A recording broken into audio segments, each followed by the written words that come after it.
Hello, everybody, and welcome to episode 24 of the ReelTok Podcast. We have another absolutely amazing, absolutely awesome, and absolutely fun-filled episode. Again, I'm hosting with my co-hosts Seth, Tyler, and George. Always a pleasure to have you all here.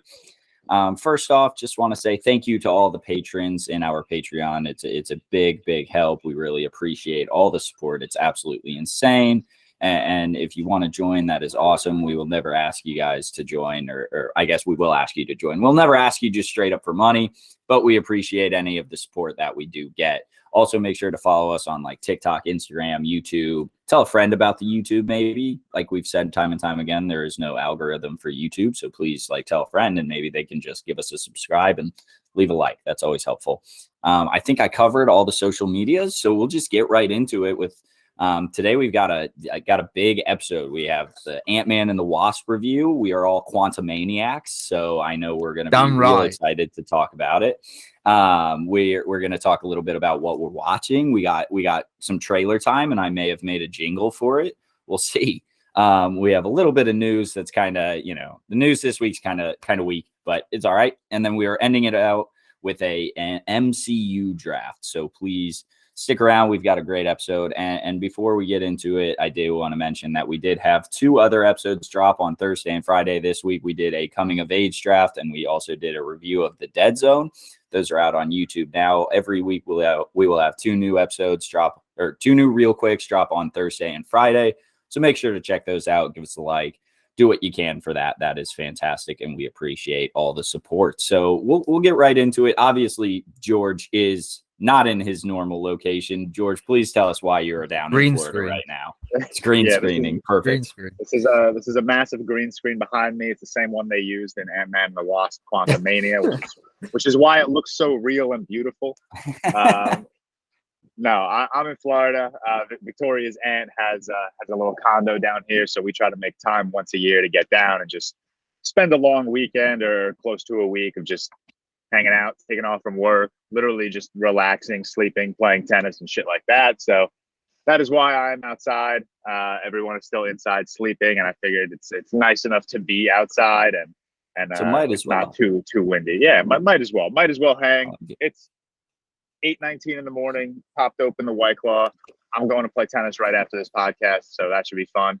But yeah, that is why I am here right now. I love it. All right, Tyler, how are you? How's the week been? Said you're feeling a little under the weather.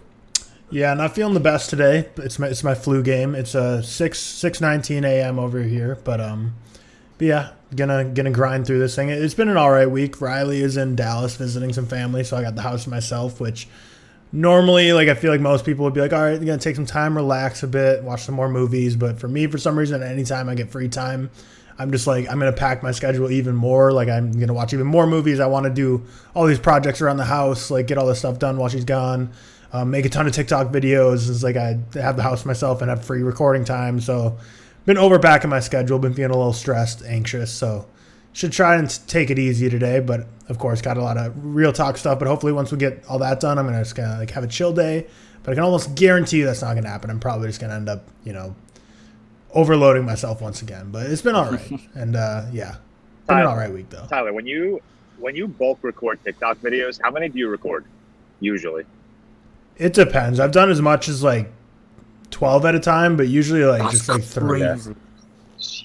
Okay. Yesterday I've never done one. I think me and Cam just do that. Yeah, yesterday I did 4, and that was too much. I was like, how do you think of 4 ideas? I just so I thought of 3 ideas in one bracket. The brackets are really helpful right now. You all know that. Yeah, for sure. Shout out that guy. It's Alan Gregorio or something his like that. What a dog! I need someone to make a good actors filter though. Because I feel like he's probably uploaded by the time we finish.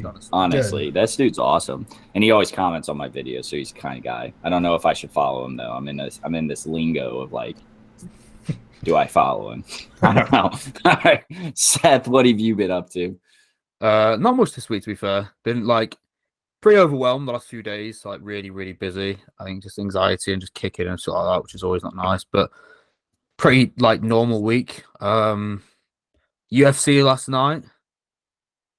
not the best card. Pretty dull. But I didn't even want to stay up for it, which is rare for me. I didn't even bother, to be honest. And yeah, I've watched quite a lot of films this week. Obviously, we'll go into that in a bit. But yeah, pretty standard week as far as I'm concerned. Awesome. Yeah. This is my Purdue time. Tough loss for the Boilers earlier in the week, so mental health is low with it riding just fully on them. But it's all right. They'll be back today. Going to beat Ohio State. Last night, Emma and I got probably like 3 hours of sleep. Shout out the newborn. Shout out Bailey. Thanks for that. So he's sitting right in front of me. So if you guys hear like random yells at one point or another, just like ignore that, please. Yeah, just that's probably him. So Emma's still asleep. I'm trying to let her get some sleep while we do this. That's really all I have. Obviously, it sounds like we've had some kind of busy weeks. So as always, if you're having any issues with mental health or anything like that, please reach out to us on any bit of social media. I know all four of us talk it all the time. So yeah, that's just a big thing. We just want to make sure all of our followers are doing well and all of our listeners are doing all right. So you're always more than welcome to reach out to any of us individually or our accounts like Twitter or whatever. I try to look at DMs as much as possible. Doesn't always happen, but I try my best. Can you DM people on Twitter who don't follow you? Yep, you can DM anyone. It's like Instagram. I didn't know that word. I didn't know it's like Instagram. Well, you can. Sorry, you can turn it off, but mine are open. I don't know. I know accounts that get like DMs of spoilers. If you're gonna DM anyone spoilers, I'm probably the best one to do it because I couldn't give less of a shit. So that's kind of where I'm at. So I'm just gonna always have my DMs open. It's fine. Moving right along, the big one this week, we got to talk it. Ant-Man and the Wasp: Quantumania. It is probably one of the most polarizing MCU movies to date, and it's not even polarizing on like if it's good or bad. It's polarizing on if it's complete shit or just okay, like not that bad. So that's always a fun little polarizing thing. And also I know Seth's favorite site, Rotten Tomatoes, it's like the second lowest rated MCU movie or whatnot, but then the audience score is like a 90%. And I saw someone tweet and was like, if there's anything that's the opposite of review bombing, this is it. Because like if you read the reviews, they're all like, this isn't that bad, 5 out of 5. And it's like, all right, well, what's the point then? Why are you just throwing out 5 Isn't out it? of 5? Is it the second lowest on Letterboxd? I think it is, isn't it? It's the I checked yesterday. 2.8? I think it was the fourth lowest project. So I think that includes. Hold on, I can check it literally right now. I made a video on it earlier in the week of just before on Thursday, so like the day it came out. I think it's a 2.8 now. It was like a 2.9, and that was like 6th. Yeah. But oh really? I didn't know there was that many lower. It's the fourth lowest rated project. So She-Hulk is third with a 2.8 as well, and then The Incredible Hulk 2.5, and Thor: The Dark World 2.4. Alrighty. Really? Yeah, I mean, pretty. I mean, no one. The thing is, no one's arguing that it's like a 5 out of 5. You know, so it's really fighting the battle of a 0 to a 2.5 stars. Like that's kind of the battle it's fighting right now. But I'll let you all give your thoughts. I believe Tyler has it the lowest, if I'm not mistaken. No, I have it the same as Tyler. Okay, yeah. But so we'll just start low and we'll get higher. And I'm only giving real quick snippets, and then we're going to go into spoilers. We're going to keep the non-spoiler review pretty quick. So if you have not seen it, you can listen to the non-spoiler section and then skirt ahead. But we'll start with Tyler because he's in my top left. Yeah, so just non-spoiler review. I just thought this movie was just messy. It felt very, very messy. I feel like it was very disjointed the way the opening scene flowed into the rest of the movie, and then like, I don't know. And then you deal with, like it's really hard to do non-spoilers, so I'll just save most of it for when we get to spoilers. So just real quick, I just felt like this movie was really messy, just speaking in very general terms. I thought the dialogue was very poor. It's pretty standard with the MCU for me at this point. Just the comedy, a lot of it just didn't land for me. And I don't know. I just really didn't like the choice of having Kang be the villain here. There's some other choices where there was with characters that we're going to get into in spoilers that I just thought were really corny. And ultimately, the biggest thing that just like really seals it for me, because there's a lot of MCU projects I can say all those things about where the comedy doesn't land or it felt a little messy, but a lot of it I can forgive if it's a fun time. I just really didn't have fun with this. And also, it just felt ultimately super pointless. Like when the final scene hits and you watch that final scene right before the credits hit, you're just like, that was just like 2 hours of that. Just didn't feel like anything progressed here. Like, I feel like everything that progressed could have been handled in a much quicker little 2-minute intro of a different other movie or something. I feel like all the story that happened in this movie just felt really pointless, and I didn't have fun with it, which is really my big thing, is having fun with it. If I can't have fun with it, I usually can overlook a lot of MCU flaws if I can have fun, but I just didn't like this one. Like, I just didn't have a good time with it, while also realizing there's a lot of technical flaws. So I gave it a 2 out of 10 for a 1 out of 5 star, which is my lowest rated. Is it your lowest? Okay. It is, yes. But I'm not, Seth? I don't know, I wouldn't say I'm as vicious about it as George. We'll get to George in a sec. Seth, please enlighten us on your thoughts. Yeah, so this is my, I don't know if I have this lower. I'd have this like around the same as Dark World, like around that margin, like a 1. Both of them are 1. I think it was like, again, if you like it, that's fine. A lot of people got quite upset with me. I can't even imagine how George feels, because on my review, people got upset. Even though I said many times, like, if you enjoyed this is fine, but don't tell me that I don't know how to have fun when everyone has a different way of having fun, and this wasn't mine. Boring, convoluted. Seth, have you ever thought that maybe you just didn't understand it? So, you know, did I show you the comment? Someone put you obviously just didn't understand it. Yeah, you didn't get it. I was like, oh, it's an MCU film. Come on, man. Yeah, boring, convoluted. Dialogue was atrocious. I think Cassie Lang said like "dads" like 38 times or some shit like that. Yeah, it was 29 if I remember the tweet. 29. Okay, yeah. I did see the tweet of like they went back and counted. Yeah, it didn't feel 3.5 minutes. 3.5 minutes. Yeah. Awesome. It didn't really feel like it added to anything. It was stupid. I will say, with that MODOK character, there's no way you can get him in a live action without it looking stupid. Yeah, I wanted to talk about that, and I don't know if it's not spoilers because like he was in the trailer, but I don't think his face was like, I think it was like a little bit, wasn't it? Okay, it was a little bit. We'll get to that, but I agree with that. I want to talk him a little bit. Yeah. It's like sorry, go on. You carry on now. No, we'll get into like real deeper discussion in spoilers, I guess. Yeah, like I just I thought he looked pretty stupid. I thought the production design was honestly pretty horrible most of the time.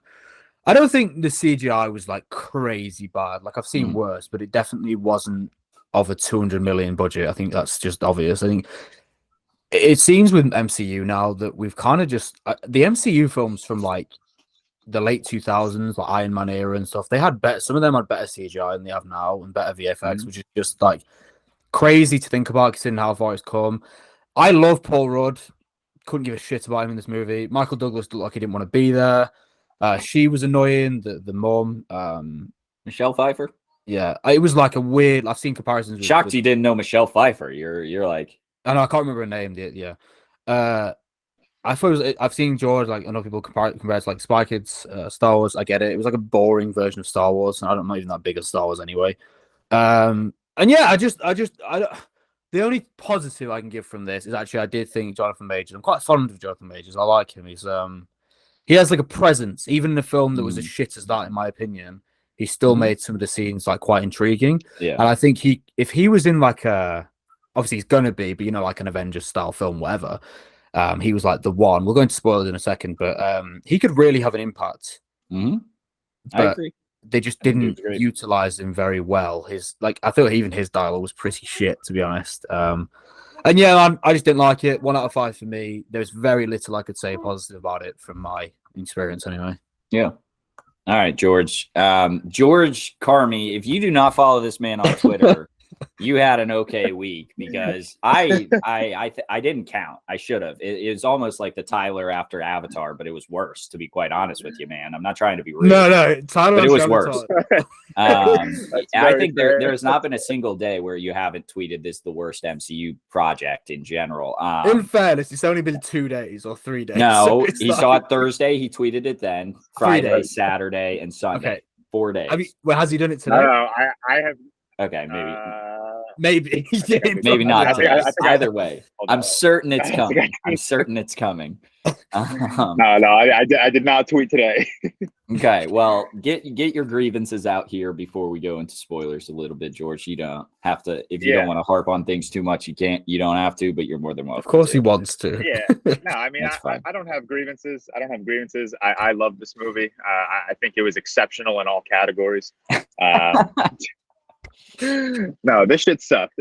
This is my lowest rated MCU movie. I'm the one getting ragged on for being mean just because I'm tweeting a lot, even though Seth and Tyler have it rated lower than Yeah, I it's do. because they're not harping on it a ton. That's why. Yeah, but I think people expect me to give it low. Like with me, it's Yeah, like, I just don't like that's MCU fair. a lot of time. That's fair.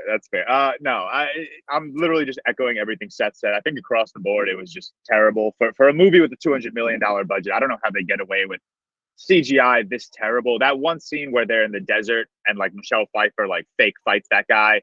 Yeah, That was the most distracting green screen I've ever seen. And I think Seth said it perfectly. You have movies from, Iron Man in 2008, the first Avengers movie from 2012. These movies are 10 plus years old, and they have better CGI visual effects than a 2023 movie with almost a $200 million budget. So it's just distracting, and it's really sad to see. Cam and Tyler mentioned the dialogue, corny, cringy, and I know everyone's saying, why are you expecting good dialogue from an MCU movie? Why are your expectations so high for an MCU movie? I hate those arguments. This is one of the biggest franchises in the world, and like I said, it cost this movie about $200 million to make. There's no reason why we can't, afford a competent team of writers. Cassie Lang, and I feel bad for Catherine Newton because I really do enjoy her as an actress. You've seen Freaky. I think she's a more than capable actress. Yeah, I think she's a great, competent actress, and she was just done so dirty in terms of just the dialogue she was given and some of the monologue that she had to make. It was terrible. The whole, don't be a dick dialogue, that almost made me leave the theater. It was terrible. And listen, actually, we'll save the next part for spoilers. But yeah, overall, I was just super disappointed. Maybe you just didn't have fun with it. Yeah, I didn't have fun with it. There are a lot of MCU movies. Yeah, go. Well, is it because there weren't enough cameos for you, George? That's exactly it. If Toby and Andrew showed up, this may have been a 5 out of 5 star movie. I may have screamed "Let's go" a couple times. I was really disappointed, honestly. If this were a Christopher Nolan movie, it would have been the greatest of all time. So it's just the little things, that really ticked me off. But yeah, just overall, it's a 1.5 out of 5 for me. I really did not enjoy my time with this. I think 1.5 out of 5 is genuinely still generous, and the only reason it's that I think the only reason it's that high is just because I still am an MCU meat rider. I will defend this franchise for the rest of my life. It is my second or third favorite franchise ever, behind like Harry Potter and Star Wars. So I will defend it. I do enjoy it. Low. I guess me too. But George, yeah, it's one of those things where it's just What did you rate the first two Ant-Man movies? 3.5 for the first one and 3 for the second one. Okay, interesting. Yeah, I enjoy the first Ant-Man. Like Peyton really did something really great. Like I think he brought a decent amount of comedy into the MCU with that first one. It was like tolerable comedy. Yeah. This one was just horrendous. Like I hate that. Like I know it's the MCU, but like that first scene where Kang walks in and talks to Scott, I don't want any comedy in that scene. Like this he is didn't Kang have any though. I mean, you gotta. He didn't. Come on. There was. Yeah, but there was comedy in the scene. No. But Ant-Man. Yeah, but it's Paul. Okay, that's fine. That's fine. No, I didn't mind. Listen, I don't mind when it's Paul Rudd. I know. I get what you're saying. It's Paul Rudd, man. Like they've established him as a comedic character, but this man is threatening your daughter in front of your eyes, and is also threatening to destroy every single planet in the universe. Don't sit there comparing yourself to Chris Hemsworth's Thor. Like that's not the time to do it. All right. I don't think it's yet. But yeah, those are my non-spoiler thoughts. This is the best MCU movie, and I'm really happy with what I watched. Yeah. I appreciate all the love and support that you guys give this. I am just simply on the side of I'm gonna fight my way through this, but I'm simply on the side of it's not that bad. Like I really don't think this is much worse than a lot of other projects we've gotten, and this is very much me probably meat riding the MCU, but I think this is so I didn't raise this score at all to match I dropped down Thor: The Dark World, Thor: Love and Thunder, and Iron Man 3. I still think this is a much better project. Not much better. I still think this is a better project than those 3 movies. So I dropped those scores. I also dropped Black Adam because I see you guys on Twitter saying this is worse than Black Adam. That blows my mind. I didn't like Black Adam, and I would prefer to watch Black Adam. God, that's impressive. I'd rather watch Black. Can I say one more thing actually? And yeah. This is not an original thought. This is a tweet from Blu-ray Angel actually that I saw that I completely agree with. Looks like George Thor: The Dark Lopez. World. Thor: The Dark World and Iron Man 2 are not great movies. They are in my like bottom 5 MCU movies. The reason I put Ant-Man and the Wasp: Quantumania even lower than those two, and this is a great point by Blu-ray Angel. So again, shout out him for this thought. This is not my thought. Iron Man 2 and Thor: The Dark World at least stayed true to Thor and Iron Man's character arc. Like, it had implications on their overall MCU journey. Whereas Ant-Man and the Wasp, this wasn't even an Ant-Man movie. This was a Kang, what was her name? Janet, whatever her name was, Michelle Pfeiffer's character. This was their movie.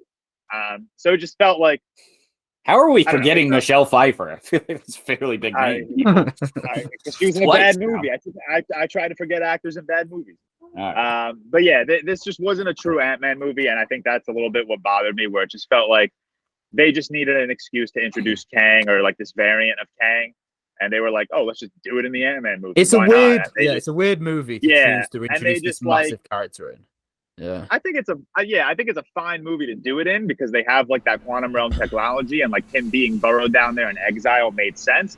It just seems like this script was literally written last minute, and they were like, "Yo, add in Kang here really quickly," or whatever, blah blah blah. So I don't know. I like this movie a lot. We'll talk it a little later, but I agree. I agree with you guys. Like, the script sucked, man. It really was bad. I'm not going to sit here and defend that. I do think, Kevin Feige is at least a relatively smart man, and it seems like they're making small changes, but it seems like they're making some changes. We'll talk that more a little later, maybe with news. The MCU is going a little bit different of a route. But yeah, just overall the script sucked. I'm not going to argue that. I think Michelle Pfeiffer was actually really good in this for, the shit script she had. I texted George this like 15 minutes into the movie, and I said this movie is very lucky to have Paul Rudd delivering most its comedic lines, because like every time Paul Rudd just says like, yeah, like I just laugh or something like that. Like we'll talk one stupid ass moment at the very end, but because it was Paul Rudd delivering and his comedic timing, like I genuinely laughed, and I think he's very funny in this. The rest of them bothered me about it though, because I love Paul Rudd, and even the other Ant-Man films I've laughed because I love Paul Rudd, but in this one I just think it was so out of time in terms of the comedic elements. It just didn't do it for me, which is sad, because Paul Rudd is and that's fair. Like Tyler said, I guess like I can forgive things if I have a good time. I had a good time. I tweeted this also. I was kind of on my back on my bullshit on Twitter this weekend as well, George. I don't know if you can hear my son yelling, but he is. I tweeted like, this is the textbook definition of the movie I enjoy that just kind of stinks, and it's just because it's a comic book movie. So I had a very fun time with it. I think there are a lot of like still good moments. I like I said, I'm just kind of on the side of it's not that bad. And I think this movie would have really benefited from using the sound, which, if you don't know what the sound is, it's like what the Mandalorian uses. I think maybe Dune didn't use it. The Mandalorian, I know for a fact, uses it. It's like basically just this giant screen. So instead of CGI, the sound. Instead of CGI, they're in front of like what their actual background would be, right? So it's this massive screen. It's curved, so it looks like you're in it. Like, I know the Mandalorian. Did they use the Blade Runner? Maybe. I'm not sure. I can only tell you for a fact it's the Mandalorian and a couple other projects. And I think you're right on Dune too. Yeah, this movie really would have benefited from using it, man. When you have literally your entire background as CGI, I think that's a piece of technology we should be moving to, unless you're going to be something like Avatar, where you're going to put $800 million into this movie to make it look like it's the best thing ever. But even if they put 800 million in, they put 200 million in, it looked like I understand. And George, you talked it earlier. Like, there are points in this. You talked and this isn't really a spoiler, but like when they're in the desert and she does that fake fight, there's a point where they ride on some sort of animal, it's a fake animal in the quantum realm, and she touches it right before, and it genuinely looks worse than like in Twilight when Bella touches Jacobs as like the lion or whatever the fuck he is, werewolf. And I wrote down in my notes, like one of my notes is like, you can clearly tell that she did not touch anything and just put her hand out. Like, that's like one part I really noticed. And another point, and this is not an original thought, but I have no clue who I'm stealing it from. It's from Twitter. And this will be my last point before we get into spoilers. A an extremely cool thing about Ant-Man is when they say shrink him down and put him next to a knife, and the knife looks huge, or shrink him down, put him next to a cup, the cup looks huge. When you're in this realm where nothing is, there's no scale. You don't know anything. There's no scale. It doesn't look that cool. Like you don't really get any. You get Giant Man in this, but you don't really get Ant-Man. I agree. You know, like everything's so like. Yeah, exactly. You know, you'll even see that them when they got down. When they became Giant Man, like even that, like I was still like, yeah, I like forgot for a second. Like they grew, like him and Cassie grew, and then all of a sudden, like 2 minutes later, I was like, oh, I forgot they were even bigger. Yeah. And I don't know if that's a spoiler. I don't think it is. Either way, I gave this movie a 50 out of 100, like literally middle of the road. This to me is a Red Notice. This is a G.I. Joe, whatever, the Rise of the Cobra. Like this movie is just a movie. I enjoyed it, but it kind of stinks. That's kind of the way I like would describe this.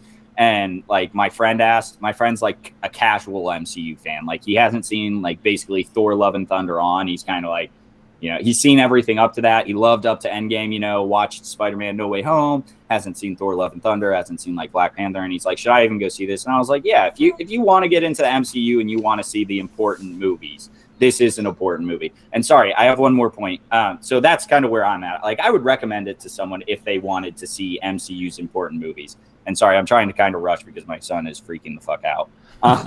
But one more point before spoilers, and sorry to just continuously go on. Am I an idiot for thinking this didn't feel like that episodic? Like compared to what, you know, shout out Soups. He's always going to get talked about because like everyone loves to just rag on the kid. But like he tweeted that it felt like an episode. Am I an idiot? Like this had if you don't watch the post-credit scenes, this had like a start. It didn't have character arcs, but it had like a start, introduce villain. Never mind. We'll get into that in spoilers. We should get into spoilers. I didn't think. All right. So moving along to spoilers, just to like read the synopsis and, you know, at this point you're in spoilers. You should know what's going on, but Ant-Man, the Wasp, they're all back. This time they go to the old quantum realm where Kang, the Conqueror, has been exiled at this point to by the other. They call it the Dynasty of Kangs. I know in the comics it's like the Council of Kangs. So he's been exiled to this quantum realm. It's outside of space and time. He's there. He can't get out. He meets Evangeline Lilly's character. No, sorry. He meets Michelle Pfeiffer's character. Janet Van Dyne, while she's trapped there, she helps him and then realizes he's a monster, stops helping him, whatever. So then it picks up Ant-Man living on his high horse. He's written a book, which, fun fact, you can buy that book. I don't know why anyone would, no offense, but like you're more than welcome to buy this book. It's real. That's what they use their $200 million budget on. These guys, they $50 million to write an entire book on this fake man's life. But yeah, so it starts off, he's on his high horse. I am going to read just one of my notes. The line, "Thank you, Spider-Man," it was in the trailer, had people losing it in the theater, man. They thought it well. Yeah, they thought it was hilarious. I'm like, all right. I mean, like, it's not a bad line. Sure, it's a funny little throwaway joke, but it was in the trailer. So I don't get that too because we saw it opening weekend. So everyone who saw it opening weekend saw trailers. I saw it opening night. Like, my theater's laughing so hard too. I was like, for me, if I hear a joke, I'm never gonna laugh at that joke again. Like, yeah, right. Yeah, I agree. Was it even that funny if you didn't? No, I mean, like, I don't know if it may have been like that for me is like a nice one kind of joke, you know. Not like a little burst out loud. I didn't think that was. I still thought like that scene was funny. Like I thought it was funny at the end how like once he was like, "Oh, it's Ant-Man," he's like, "You have to pay me now." Like I thought that was funny, but like the Spider-Man part's not funny. I agree. We don't have to harp on that. I just thought it was funny, and there are a couple moments I wrote down where my theater started dying laughing, and I was like, "Oh, okay, we're finding this funny, great." Yeah. My theater seemed to like it. I don't know, but moving on, they loved it here. You know how I like to do MCU movies, just kind of truck along. I will note that like this movie kind of starts right away. You know, you get back in it. Cassie is a bit of a rogue daughter. You know, she's gone to jail. That's all funny games, but she's also. Oh, I also saw people getting really mad that like she's some sort of genius and made this quantum device. everyone in the MCU is a genius. Like, if that's what our gripes are, we're just upset at this point. I don't know if you guys agree or if you're also upset about that, but like literally everyone we know in the MCU is a genius. Yeah. She had Hank Pym as a mentor. Like, if she wasn't a genius, I'd be a little concerned. Yeah, exactly. But also to your point of her being like a menace and being in jail, that one line where, and you'll get to it eventually, when they're both in like Kang's jail, and Ant-Man's like 4 times. Yeah, I laughed at that. I thought like there were points where I laughed, but yeah, so that we'll get to that. They also they have like a pizza dinner. This made me chuckle. They made a pizza dinner and they made it like very small, and then Hank Pym like uses a Pym particle to make it bigger, and he's like he says he saved $8. I mean, like that kind of made me laugh, just because like that's some shit like my dad would say or something, like if he were in this situation. But I also didn't write down, you got to assume the Pym particles used to grow the size of the pizza is way more expensive than the $8 saved in the smaller pizza. So Hank probably has a very nice retirement savings account going on from his time at Stark Industries or wherever he's exactly. Like, this dude invented one of the most like life-defying scientific devices in history, and he's like, saving the $8. But I don't know, made me laugh a little bit. And then, like I said, I liked that it started like right away. You have like a 10-minute intro, and then they're in the quantum realm. So I don't know if you guys like that or if you felt it was too rushed, but we can just move past it. Once they're in the quantum realm, again, sorry, I take notes on everything. Hope lands and she's like, Mom, Dad, where are you? And then she's looking around, can't find anyone, right? And then Michael Douglas is like, Hope, over here. She runs 4 steps. She runs 4 steps and then finds him. And I'm like, well, you just were looking around. You should have seen him. So sorry. That's now that you bring that up, like, I don't know if there's a hot take, but I actually really didn't like Michael Douglas in this movie. He might have been my least favorite acting performance. I think he may have been my least favorite as well. Okay. I don't know if he was some like classic actor. People are like, no, he's great. Like Michelle Pfeiffer, I would say, is like a classic actress. People are like, even if she has a bad performance, like, oh, it's Michelle Pfeiffer. Come on. I think she did really well. I think I'm not saying any. I'm saying I didn't know if Michael Douglas gets that same treatment, but I thought Michelle Pfeiffer did. To be honest, that's why I was wondering. But I thought he was. I think he's a classic actor. But I also agree with you. I was saying. Michael Douglas in this movie reminded me of Robert De Niro in Amsterdam, where it just kind of felt like he was just phoning it in. Like, he was just there for a paycheck. Like, you could tell he's been in so many amazing projects. He probably read that script and said, fuck, I really have to do this, I guess. And this definitely, don't quote me on this because it's probably wrong. I feel like this definitely had his least amount of screen time. So he's probably just like ready to go. And if you guys saw his like interview, they were like, would you come back for an Ant-Man 4? And he's like, yeah, if I get to die. And we can get to that later on, but I'm shocked he didn't, to be quite honest with you. So, and then, my next note is it's quite funny that you can tell they're just not touching anything at all when they're, behind trees or behind anything like that. It's unfortunate. So they're in the quantum realm. They're doing the classic, like, he's looking for you, or it's him, and it's like, we all know it's Kang. So I don't really know I know Tyler tweeted about this, and I don't really know if that like adds anything. I didn't get I saw people who were like mad about it. I don't think it adds anything, but it's not something that like upset me. Tyler, you have thoughts on that? I think it's just so cliche. And the fact there's probably at least 12 times they said him, he. It's like, we all know, like, Voldemort. Everyone in the movie, like, she knows it's Kang, but also, like, the thing is, like, the whole audience knows he wasn't like a big reveal villain. If we had no clue Kang was a villain, cool, I enjoy that. Go he, him. We're waiting. Who's this gonna be? Who's this mystery man? But the fact that the audience has like been built up for like since Loki, that we knew, like, and all the trailers for the past like 6 months, we know this is Kang.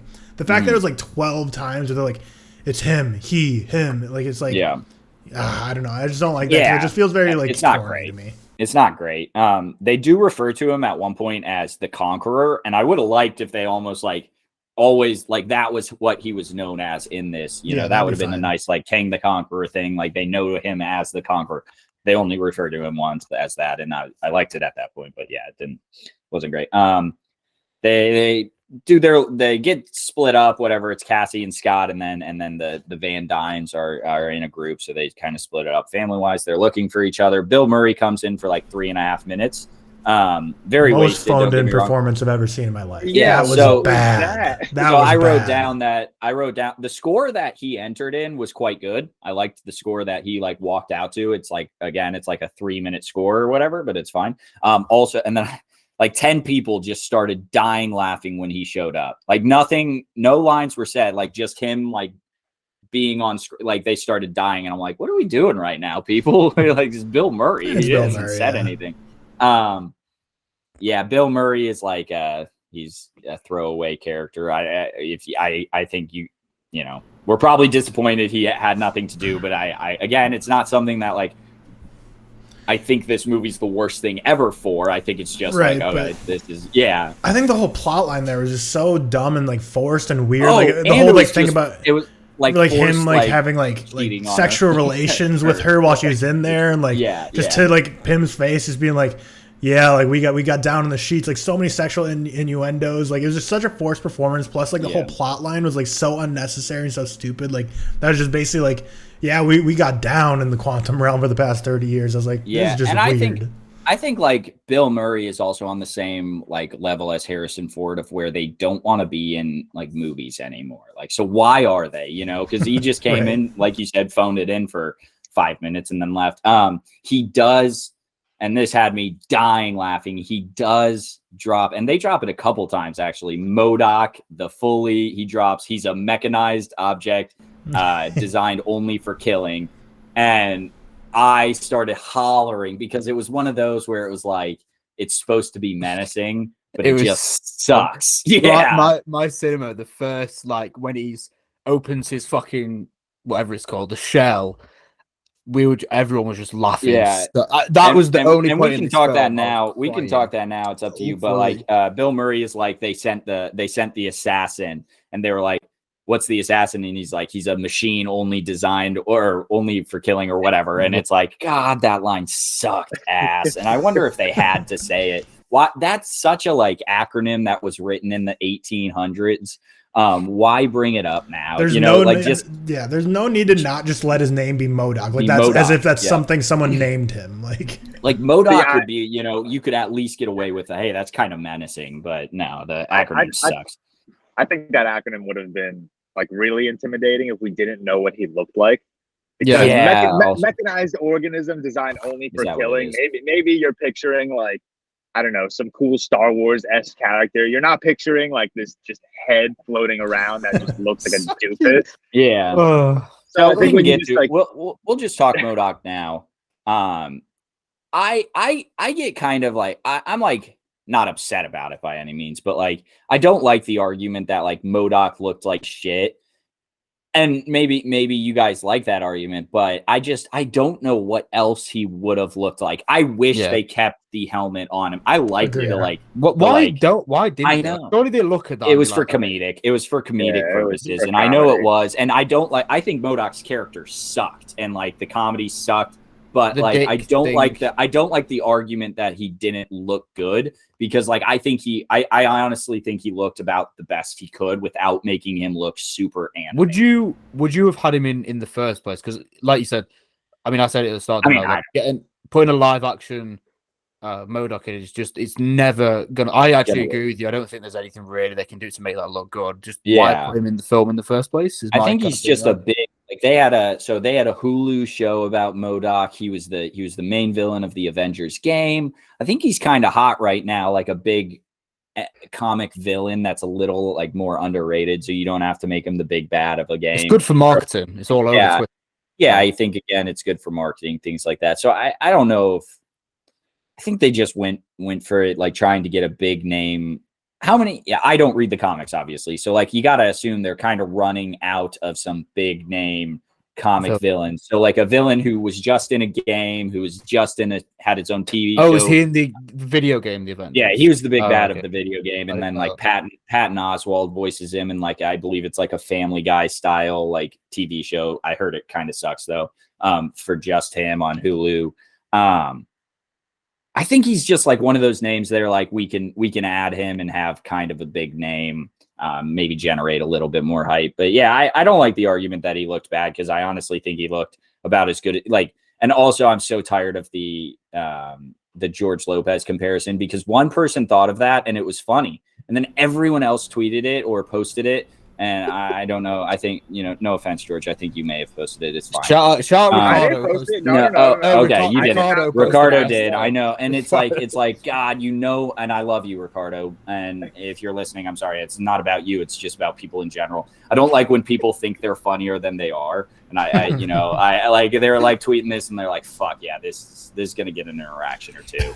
And It was so, funny at first. I agree. It was funny when the first trailer came out, and like I saw that, I was like, "That's hilarious." So I did tweet it and was like, "Breaking! Someone just made this comparison." So I was like, "Just shut up." I do know what you mean, though. We are seeing it like a lot. For me, Yeah. For me with MODOK, I literally hated everything about his character. Like, I think it's someone in terms of the comedic relief, you can love or hate it. But I'm just even putting that aside. Like, I think if they kept the helmet on, it'd be better. But the big thing for me is I don't get. I thought it was really dumb that they made it to be Darren Cross, or from the villain of the first Ant-Man. Because from all my research I found, like, unless I'm missing like some comic iteration, but that's not who MODOK is. So the fact that they like forced him into the Ant-Man storyline, which like Kang already felt forced into this movie. Honestly, I didn't hate that if they made his character useful in any way. You could but he just wasn't useful. I'm not arguing with that, but I like maybe a little bit of a tie-in to an old Ant-Man movie. I don't know. I just think for me, like, I think it was just like the icing on the cake for the fact that like this just simply wasn't an Ant-Man movie. And I think whether you like this and enjoy this movie, it came from an Ant-Man movie, like, but they tried to push that. Yeah, but like an Ant-Man MCU movie by pushing Darren into being MODOK. But the thing is, like, whether you like this movie or not, put that aside. I think no one can disagree. This is a genuinely horrible conclusion to a trilogy. Like, if you're looking at a trilogy of movies, it's this the is worst. like maybe one of the worst ever made, because nothing is tied up here. There's no emotion. So I think that's why just everything like that was added, like MODOK being like a comedic relief that was just wasted, and then like all the other stuff we're already talking about, and like the fact that like Ant-Man and the Wasp, both names in the title, just genuinely barely had any lines in this. Like, even Paul Rudd was like minorly used compared to like what you'd expect from like Ant-Man 1 and Ant-Man 2. I mean, the Wasp. And then Evangeline Lilly was just like, this is a very there. classic, just like, we're going to throw her name in because, we're a big corporation that wants to like, names. Yeah, it'd be like, we want to act like this is an Ant-Man and the Wasp movie, and then they just didn't utilize her, which sucks because I'm not going to say I like Evangeline Lilly, but I like the Wasp character. Like, she's controversial. I like these both. days. Yeah, no, that I did see a very, very funny tweet that was like, wow, she had the best performance ever in playing a character that believes in science. Is she one of them? Yeah, she's very outspoken against like a vaccine or whatever. And that tweet had me dying. That was very funny. But moving on from her, they did underutilize her. I will get back to at the end of the movie, I think they I was happy with one thing they did. We'll get to it at, it doesn't matter.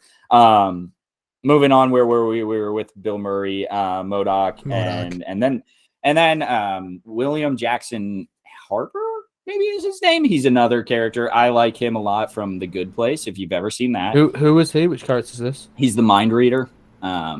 So he's the guy who hated that. Oh, Quaz. Yeah. His name's Quaz, but I assumed you wouldn't know Quaz. No, I don't think he was very good, but I like that actor, and I was pretty. I was a lot more disappointed with him than I was Bill Murray, because I'm kind of like, I kind of know what I'm getting with Bill Murray at this point. Yeah, I expected maybe he'd be funnier or more important, at least a little bit, but yeah. So Ant-Man and Cassie are like basically with this like survivalist group, if you want to call them that.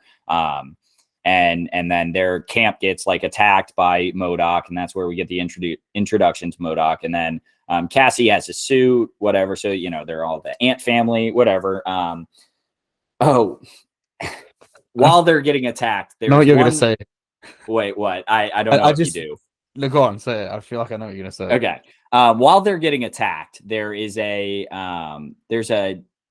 being of some sort with like a yellow head, and he shoots beams out of his head, right? And he gets captured on both his arms and his chest. Shoot the beams out of your head, man! Like, just that's your weapon. What are you doing? The way that guy gets killed is pretty cool, though. That was one of my points of just like, what are we doing? Why do we write this guy's arms and chest to get caught when his head is his weapon? We gotta MODOK backstory where they played like, so then Cassie and Ant-Man get caught by MODOK, whatever. So that's when they're in the jail. George mentioned. Can I just ask before that, what did you think of the woman, in that survival group? Main like survival group girl? Yeah, I hated her. I don't know. I didn't care for any of them. Like, was she the one that was like jacked out of her mind? The warrior who was like always like, was she jacked? I don't know. No, she wasn't. Dude, she had like a full-on CrossFit like, six-pack. Oh, the one I mean, good was, for her. doing, I didn't notice it, but good for her. The one who was doing all the like brave lines and shit. Yeah, she I don't know how you didn't notice. For me, like every time she's on the screen, it's like this woman's huge, like jacked. Really? I didn't notice that. Right. I didn't notice that. I usually do. I'll try finding that on my second watch, which probably will not be in a theater, for being honest. Probably. Yeah, so the Ant-Man and Cassie get caught. As George mentioned, they have a funny like little interaction of Cassie's been in jail 3 times, Ant-Man's been in jail 4 times. It was a funny line. Oh, another funny line. They have a guy, a little alien being, and he asks how many holes Ant-Man has. You didn't find that funny? It was only funny, and again, I stand by this. It's only because it was Paul Rudd going, yeah. And that's all. That's the only part I found funny. I'm not saying like the whole interaction was funny, but I just found Paul Rudd. I feel like maybe that's it. Interactions would have been funnier if they were shorter. They proper, when the Paul Rudd had the interaction with the guy who reads minds, and they kept it going for like a few minutes. Oh yeah, it's like you're just pushing it so much. Yeah, I didn't find that funny. I don't know. I find it funny when Paul Rudd's like, huh, 7 holes? Yeah, he's right. I don't know. That made that was okay. That was fun. But they give us a MODOK backstory of like Darren Cross, and they show clips from the original Ant-Man. I'm like, if you're here right now, no one came into this movie not watching the first 2 Ant-Men. I couldn't remember the first Ant-Man. Okay, never mind. But it's one of those things for me where it's like, why is this here? We know who he is. It takes up like 3 minutes, which isn't a lot of time, but it's like these are clips we've seen before. And then you get the MODOK ass. I don't know. It didn't make me laugh in the theater. What were they going for? Like genuinely asking, not even like joking. Like, what were they actually going for? For a joke, but like comedy. It didn't make me laugh in the theater, but the memes have made me laugh very hard. Wait, I'll be quite honest. I tweeted it last night on our T-shirt of our Quantumania T-shirt. The little ass. It looks like a minion, which is it's kind of funny. But no, Tyler, nothing. They were going for comedy. That's all it was. Did it work? Probably not. Does it work as a meme online? Yeah, I think so. Wow, MODOK. My notes are wow, MODOK should have kept his suit on.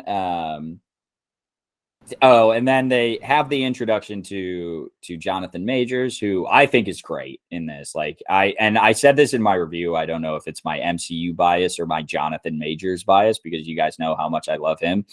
I think he's so good in this, maybe we can. So he's on the scale of we're arguing if he's great to like just very good. He's on the exact opposite scale of what Ant-Man is working, of like shit to okay. Do you think he's very good, or do you think he's this? I think he's great. Do you think he's great in general in comparison? Yeah, I don't know. Maybe he's just good because the film sucked. That's the only thing I'm thinking. I'm thinking like he's such a positive. Maybe, but I really enjoy this, and I did like him. I really enjoyed him. Then they give you a little background of how Janet knows him, and like that's when like she touches his like time ship or whatever, and like gets a bunch of visions, and it's very classic. Like he's destroying a bunch of worlds. I don't know how you do that better, but that just feels like a very used and like tropey thing. I don't know how you do it better. MCU is a used and tropey thing. Yeah, that's fair. That's fair. Although I actually quite liked that scene. It felt quite like it actually felt like the stakes were there in that scene, which is something I didn't feel for the rest of the film. And then she asks how many worlds will die if he gets out, and he says not yours, and it's like, oh, and then I'd be like, all right, cool. That's great. Let's go. keep my world all right. That's one like just to harp on that point. That's one thing for me. Like I don't know, my brain's just not capable of processing that, because when they're like so distraught over him, and I get it. Actually, I don't. I can't process it for me. Where it's like he's killing all these other people that are in other universes that are like different timelines. For me, like as an audience member, I can't care. Like I physically can't put like see this as some tragedy of people that are just like, to me as someone living in one universe is like made up, like these people never existed, other variants of me. Like telling you that like someone's killing aliens like 2 light years away. Like you just why would you care about that? Do you know like what I mean? Seth, in another hypothetical life, you're gonna die, and then you'd be like, oh, okay, in this like, other universe, there's aliens being massacred right now. Right. Okay. So like for me as like I'm not saying like I get it in the world because like Ant-Man and the Wasp, they know the multiverse, they know it's capable, but like the big thing, like this is a cinematic. What? Do they know the multiverse at this point? They know the quantum realm, but well, like, I guess Janet would. Yeah, right? Janet. So like I get why they could have the emotional stakes, but for me as an audience member, which they need me to feel, just don't feel which them. Is why like everyone said, which I totally agree with this criticism, they need to show him massacring other universes, not just because it's a cool cinematic moment, but because for me as an audience member, I don't care about myself in another timeline when I don't like it does. I can't compute it to me. So if I see him slaughtering an entire planet, kids dying, or cool, right? Order 66 type shit. But like for me, I just couldn't emotionally get invested in the fact that he's killing people from other universes, which everything has to hinge on for this movie to understand that he's such a big bad guy. Yeah, and to your point, it's a 2-hour, 17-minute movie, which in Marvel terms is very short. It's not. It's 2 hours 5, isn't it? Oh, maybe it's 5. It's just even shorter. I'm just saying, like in Marvel terms, that's short. Yeah, give us a 10-minute scene of him wiping an Earth. You know, I don't think that. I think that adds to the movie way more.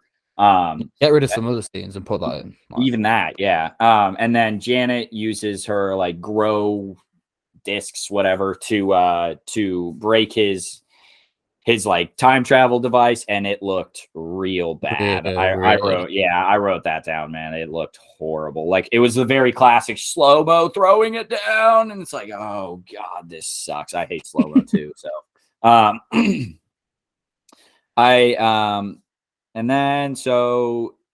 will say I liked in the trailer they kind of implied that like Scott is stupid enough to bargain with this Kang major guy just to get some time back with Cassie. Like they kind of imply in the trailer that he's like, I can give you more time, and Ant-Man's like, I don't care what it's gonna take. I'm gonna get this guy what he wants to get that time back.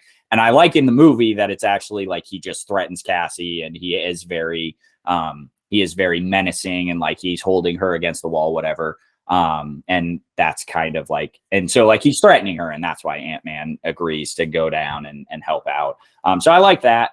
And also another thing, like this just like kind of nerd shit. I like that. And maybe this isn't true and I'm making it up. This is an original point of a guy who has never read the comic, so probably doesn't know. Like that, like while Kang is in his like while he has Ant-Man and Cassie trapped, he can like control them and throw them against the wall and everything. And Kang's one of those villains from everything I've read that like he has no actual powers. He just has technology from like the 31st century.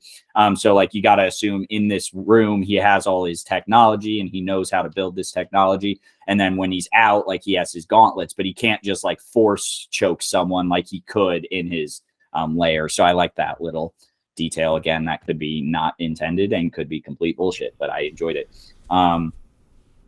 Then, you know, Ant-Man goes down towards the time travel device to shrink it back down so Kang can get out. There's multiple Ant-Men.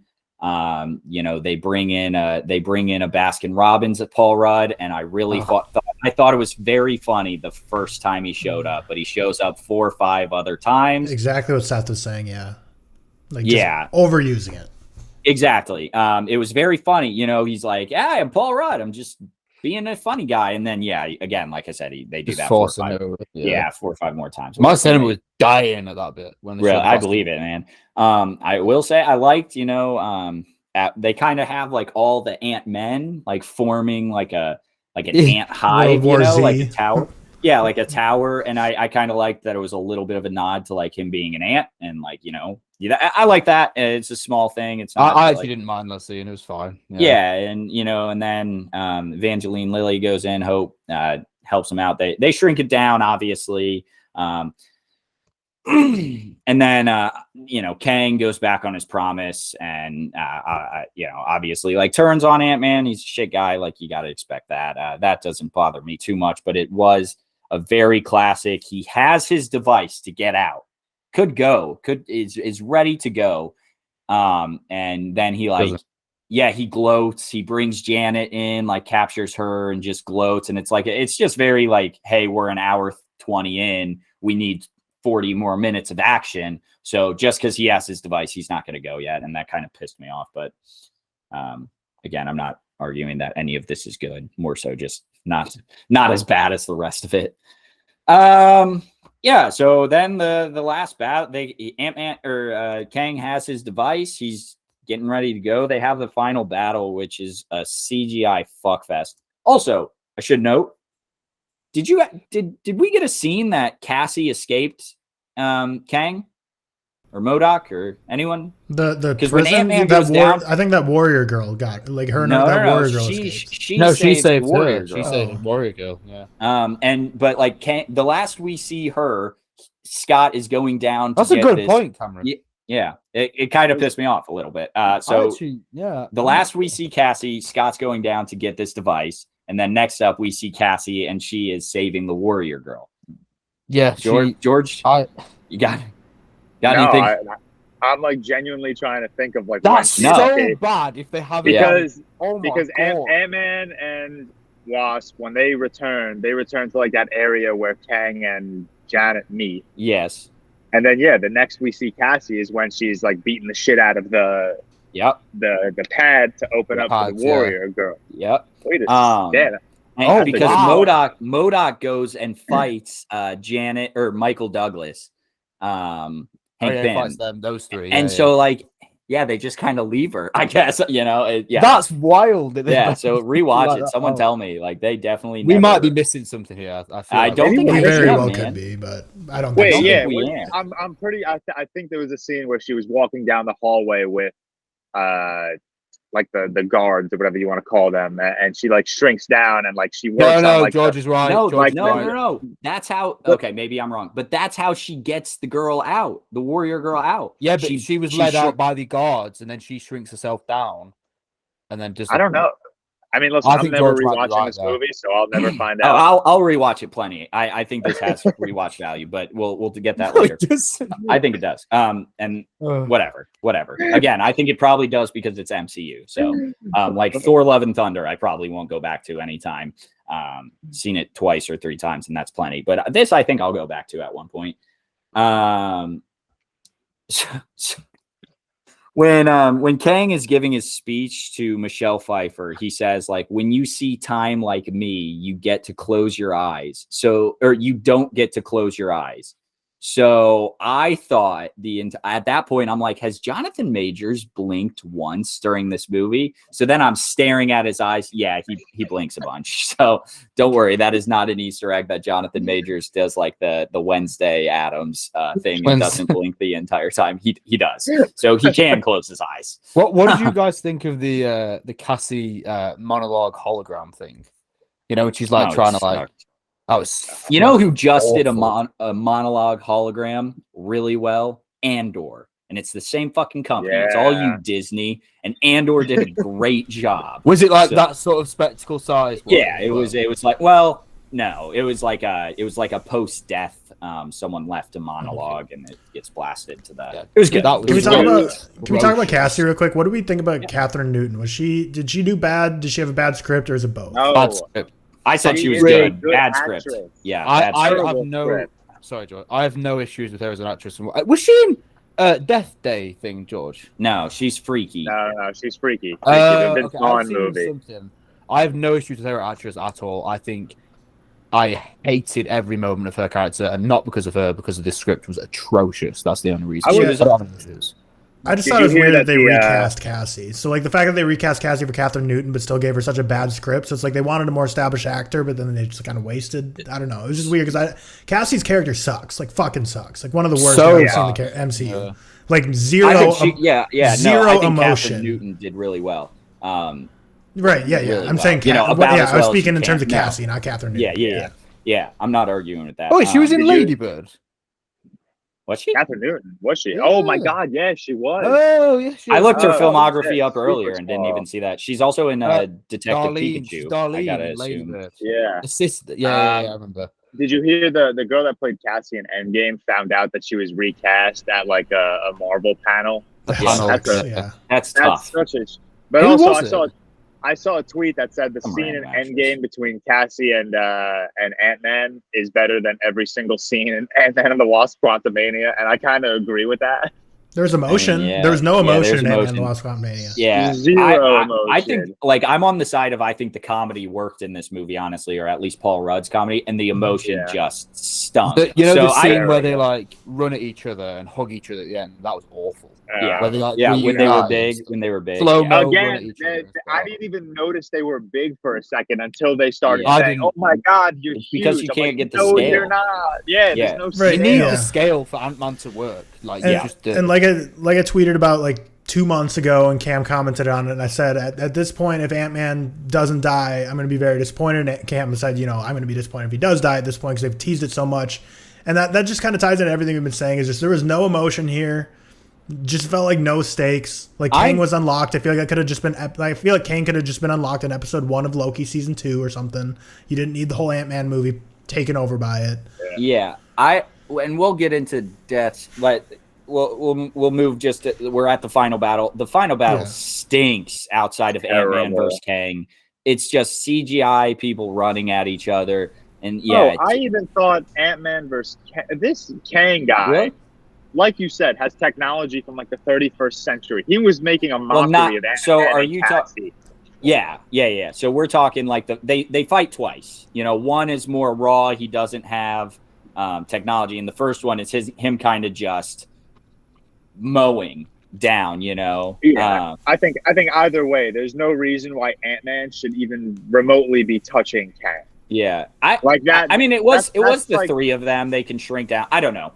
I like that. Still, I like the fight because the way they built it up, though. I agree. I don't think he should be. It was like I liked that, dude. I liked his little monologue where he's like, "I am Kang" or whatever. And again, maybe it's just I like Jonathan Majors. No, I liked that bit. Yeah, I really liked that. I said he was the one like shining light in this movie. I genuinely enjoyed him. Like as this guy.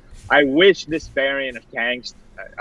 We will continue on. I mean, we're in spoilers. I just am kind of flowing. Yeah. I just wish that this variant of Kang stuck around longer because he is a menace. Yeah. I was talking to Peyton, Tony Stark, a lot because like I've said it many times. This trailer or this movie, I've said it many times before. I haven't read comics, so all of my knowledge on Kang, I just kind of Google. I was talking to him, and I was like, is this like not the Kang the Conqueror that's like the big bad? And I guess he was saying like all of like Kang the Conqueror is not one Kang. It's like all of them are like Kang the Conquerors, and that's just kind of a generic name for him. But we'll get into that a little bit, maybe talking post credits. So yeah, the final battle stinks. He gives a good monologue, whatever. I wrote down that it felt like a very forced way to involve ants and just like be like an Ant-Man movie. Like the fact that there are just ants down there now. Yeah, it just felt really forced. That seemed like such an easy cop out when Hank Pym was basically like, oh, they experienced 1,000 years in one day. It feels like that literal one line was added just as an excuse to like, so they went like, whoa, when they take down Kang at the end, it like makes sense. But it still didn't make sense to me. Yeah, no, I agree. And then MODOK comes in. I just at the very end wrote down that MODOK was officially a big bag of nothing juice. Just kind of nothing. Pretty much. And he does die, and he's like, this like genuinely made me laugh. And again, it's because it's just Paul Rudd. And he's like, I died an Avenger. And Paul Rudd's like, yeah, sure. And I don't know, like, it's just like the comedic timing I think Paul Rudd has. Like, it honestly had me dying, man. It was very funny. But I've seen online people didn't like that. I just don't get because, like you said, MODOK's such a hot character right now, and he was the big bad in an Avengers game. He has a whole TV show dedicated to him. He's in a ton of comics from what I've been researching. So the fact that it's like that's why they put him in, but then same token, if you're gonna put him in because he's like been such an integral part of the cinematic or the comic book universe, video game universe, to waste him so much and have him like realistically in the MCU for 45 minutes, probably total runtime, because he didn't come in until like the back half, maybe middle of the movie, and then he dies before the end. It's probably 45 minutes for this character that like has been literally the main villain of an entire video game. Just weird. I think he's one of those that I don't think they thought was a big enough for an Avengers level villain, but he, I don't know. Like I said, I'm not going to justify it, I guess. I think for like the end battles though, I think Marvel's on a downward trend with end battles. So I feel like the Doctor Strange Multiverse of Madness, the piano battle, it was pretty cool. And then we had I didn't know if you were against piano battle. Pretty cool. And then Thor: Love and Thunder, the black and white was cool, but then he like involved kids, so I feel like it was a downtick. It wasn't as good as the Doctor Strange. Wakanda Forever, horrible final battle. This one even worse. Like they're on a downward slope right now because Cam, you mentioned I think on Twitter something saying like Marvel has good villains. Were you saying that Marvel? I said this in my review. I think Marvel has the exact opposite problem that I have with the DCEU, where they put so much effort into their villains. And that's a bonus for me. Like, I do enjoy a movie if it has shit characters and great villain versus, like, great characters and a shit villain kind of thing. But I think, like, when you get, like, Steppenwolf, Hades from Wonder Woman. God, Wonder Woman is so good, but that villain sucks ass. Steppenwolf sucks. Fucking what's his name as Lex Luthor sucks. So do you think there's more good villains than bad ones in the MCU then? Yeah, because I think even in Thor: Love and Thunder, like Gore is really good. I know you haven't seen it, but like, what were you trying to say, Tyler? I was agreeing with you. I was saying the villains they have great villains, but they're not. I feel like they're losing the ability to use them properly. They are amazing at building up like the suspense and backstory. I mean, they could build backstory more, especially with Gore. But I'm saying, like, in terms of like making them like a menacing figure, I think the MCU does a great job because like they have great monologues, great actors usually playing them. Like even but I think they don't know how to push them across the finish line is the thing. Yeah, and I don't argue with that. And again, like I'm always and technically I guess the final battle of Doctor Strange wasn't the piano battle. But I was thinking about that. It is technically like Doctor Strange versus Scarlet, right? Which was still like a solid. Yeah, it's still a fine. Yeah, it was still a much better. Like I didn't like the Black Panther battle on the ship, but I liked Shuri versus Namor. I'm kind of still on the same like wave of that. Like, but I think this is way worse than the on the ship battle because that was actual people at the very least. So you can kind of tell they're hitting each other or fake hitting each other, whereas Ant-Man's was just CGI shit show. I think that like with Ant-Man's ending, I was kind of expecting it to be that, so it wasn't that much of a disappointment. With Wakanda Forever, they built up so much. I actually thought it was a pretty good film, and the ending, and with Namor especially, he was actually I know everyone loved him, but I actually really liked him as MCU villain. And then it was just so anticlimactic that it actually looks worse in comparison to the rest of the film. That's what I think. Yeah, George is now inside. It's fine. Sorry, the air. Can you guys hear me? Yeah. You're good. All right, sweet. Sorry, the AirPods I was using died, and these corded phones is what the wind sucked with outside. Yeah, so now you can at least not be on mute the whole time. It's fine. I don't know if you heard that, George. We just talked end battles. I don't know if you have any thoughts on it before we continue. Did we talk about the Eternals end battle because that one slapped? So yes, that ties into what I was saying. When was Eternals, dude? And you didn't see Eternals, did you? There's 3 of them I've left to see. When was Eternals? It was the first. No, it was the second of Phase 4. So it was after Black Widow. It was after Black Widow. Okay. So and dude, God, that her like the speed scene, awesome, so good. Sick. Yeah. Beside the point, but we missed the thing that I liked one. About the Eternals end battle is that everyone had like a chance. It was like it's like the Civil War airport scene where like every single character just had like a little chance to shine. Yeah, that's what I like that. I like that. I forgot about. God, Eternals is wildly overhated. Like when you compare when you say that has the lowest Rotten Tomatoes score compared to like this, wildly overhated. Do you think I'd like Eternals? It's got a good cast, doesn't it? Eternals looks great too. It's one of the best directed films in the MCU. Like in terms of like because like the thing like tying this back to Ant-Man and the Wasp: Quantumania. Peyton Reed, I get it. Kevin Feige, Marvel Studios probably has a lot of intervention, but I genuinely found zero interesting cinematography shots. I felt like everything was cookie cutter, like picture of a face talking, no cool. There's never a moment where it's like, oh, that was really sweet that they did that. Whereas I feel like Chloe Zhao in Eternals, which is why I think Seth might enjoy it. I think on a technical aspect, Eternals might be one of the best MCU films because there's a lot of director influence in there, whereas Peyton Reed, I don't think he's a good director. I think it's just a fact because Ant-Man I don't know what he's done outside. He did Yes Man with Jim Carrey, which I like. He did Yes Man. Yeah, I do enjoy that. But I mean, like Ant-Man 1 was Edgar Wright's movie until like the final crossing the finish line. He was out pretty he early. wrote pretty much the whole thing. It was still his script. Yeah, I it know. was still I know. 90% So I think Peyton his Reed, screenplay. even though I did technically enjoy Ant-Man and the Wasp more than Ant-Man, just by like a smidge. Really? But I don't know. I don't think Peyton Reed's great, and I think that's the big thing I hated about people have this is, Ant-Man and the Wasp pretty low. I never understood. But I think for me, I just watch so many. We all do, but I watch so many fucking movies nowadays that like I just like without even trying to focus on it, like technical ability has an effect on me, and the fact that they're just so bland and boring from like the way it was written, the way it was put together, the way it was pieced together, and the final cut. Like I think that's what really made it so low for me on this. Yeah, and let's get back on topic a little bit, but Seth, maybe you'll like Eternals. It's good directed, lacks characters a little bit. That's kind of I've only got 3. I think the Eternals will be very high on Seth's MCU ranking. Okay. So moving on to just where we were at, like then, so they have their little final battle. The ants come in and basically rip Kang apart, but then they're about to escape. Cassie, Hank, Hope, and Janet all get through the portal. Like Scott pushes Cassie through as like Kang jumps at him kind of thing. So then they have a bit of a raw battle, and it's just so quick, but like, you know, you get the shot of that like trailer where you're like looking through Ant-Man's helmet and he just stomped, and that's like really good, but it's just like I wish there was a little bit more of that, you know. You get that one shot and a couple other raw punches. There's no powers really. It's just they're kind of both like bruised and battered.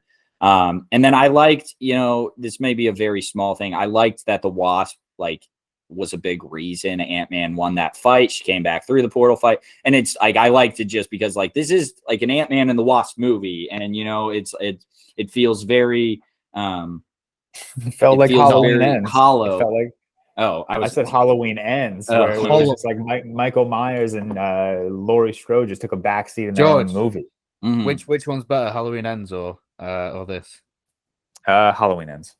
God, see, that's crazy to me, but whatever. I'm both at a 1. I'd probably have Halloween Ends like a little bit higher. To be honest. Yeah, I've been both at a 1.5. But pulling it back to Ant-Man, though, one thing about the final scene that I saw.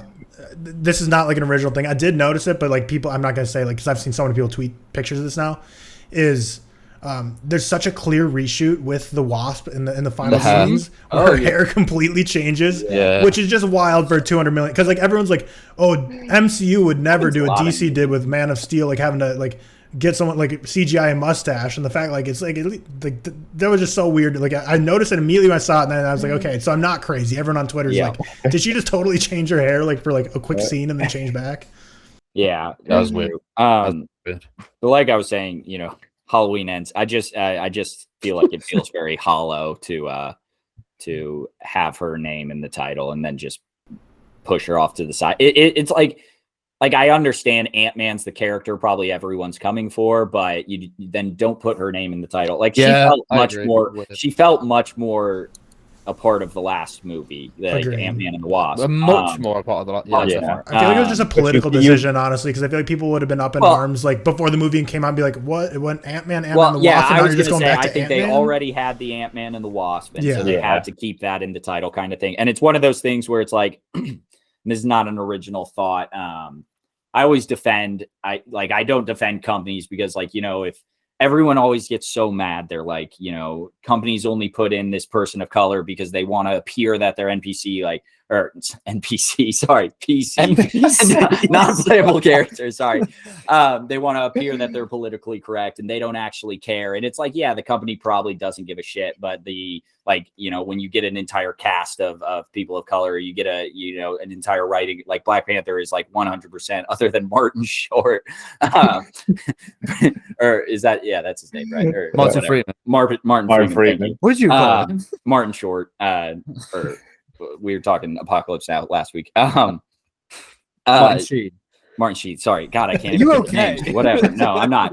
But beside the point, like that cast matters, and like it's so that to those individual people it matters. So this is one of those situations where I think like, yeah, the company doesn't give a shit to add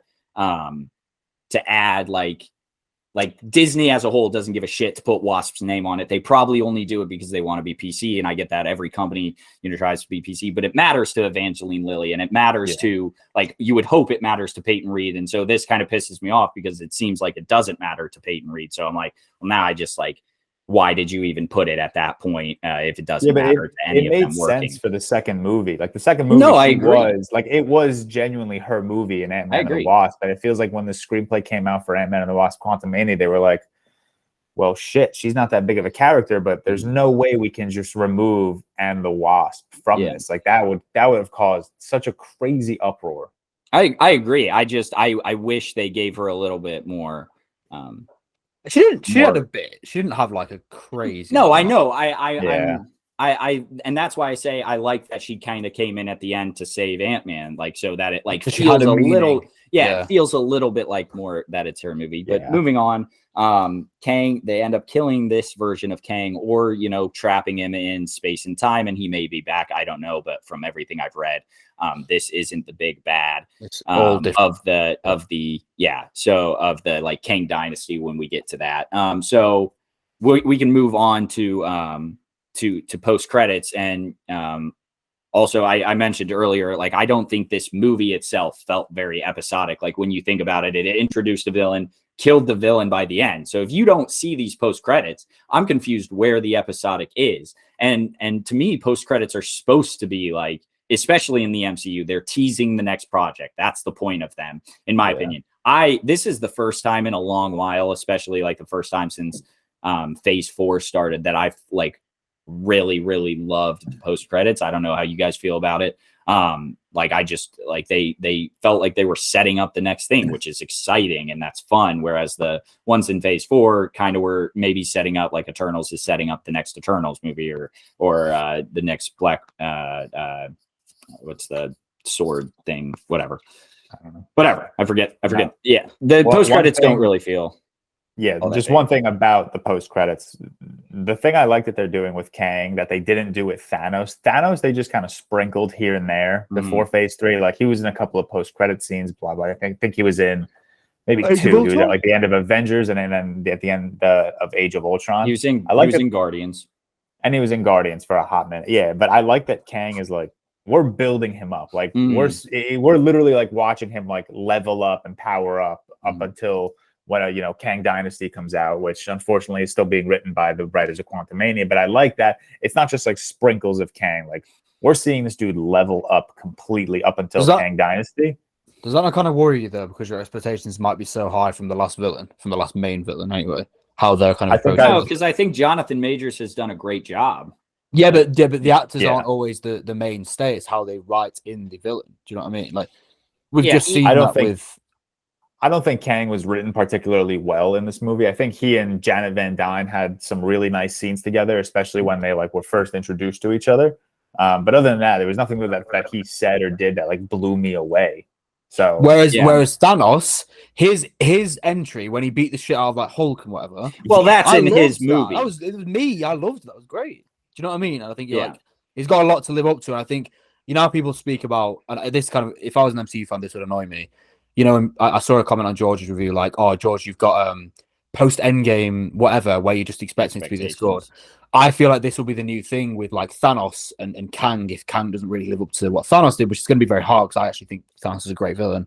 I feel like it's just going to be that same thing all over again where we're just getting the comparisons to previous whatever. So this for me, and you guys say it's worse, but this is like the Thor: The Dark World of like Phase 2 had Thor: The Dark World. It didn't have perfect projects, so I think it's fair to like have some dips, whatever. I think Thor: The Dark World in the grand scheme of things, I guess it had a Infinity Stone, but you didn't really know where it was going at that point.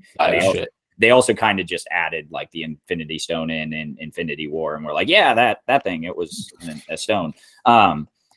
This just felt like it didn't feel like it did have so many broader like expectations just because it was like leading into the Kang Dynasty. Like this is your intro, and that's why I think people are up in arms about how bad it is. I think if this were just another Ant-Man movie and it sucked, it'd be like, wow, that sucks, but it's not. It'd get the same treatment as say a Thor: The Dark World. But to move on to the post credits, because we have spent a ton of time on this, which I love, but So the mid-credit scene obviously shows like the Council of Kangs, which is a big thing from the comics, or I guess in this movie it's called the Dynasty of Kangs. You get your three main like Kangs. So I guess they're like the big Kangs. They're more of the conquerors than Kang the Conqueror. You get Ramatut, you get Scarlet Centurion Kang, and then you get Immortus, who is like the biggest like bad Kang from what I'm reading. And he basically says that they killed him, talking about the exiled one. They killed him. They're beginning to touch the multiverse, talking about like the Avengers. And then they ask like, who did you bring? And then it's an entire arena of Kangs. And he's like, I brought everyone. So they look out at their timeline, which is obviously now extremely fractured because he who remains, and sorry, Seth, to spoil Loki, he who remains is dead. I know you'll probably never watch it. You like Loki though, so yeah, who knows? Loki, so and it's a good show. It genuinely is. They look out on their fractured timeline, so now there's just plenty of Kangs running around. It's worth noting that like Kang is often Nathaniel Richards, who is like a descendant of Reed Richards, and all of their fun fact for Ant-Man and the Wasp: Quantumania clip season. All of the Kangs enter in with their time traveling device of whatnot that looks like in Multiverse of Madness. Reed Richards enters with the same exact device, and it's interesting because he is often in the comics a descendant of Reed Richards. So that's kind of fun. It ends with like a nearly perfect shot of like a comic book panel of like, you even get like the weird faced Kang like in the corner. I seen like comparisons side by side. It looks really close. So that's fun. Good post-credit scene, ties things together and gets us like ready for Avengers Kang Dynasty. And then the actual like post-credit scene was a Victor Timely Kang, who I guess is from what I've been told, is kind of like a spy. He's from the 31st century, goes back in time to the 20th century or even earlier to study the Avengers. He kind of lives through time. And then it pans to the crowd where Loki and Mobius are.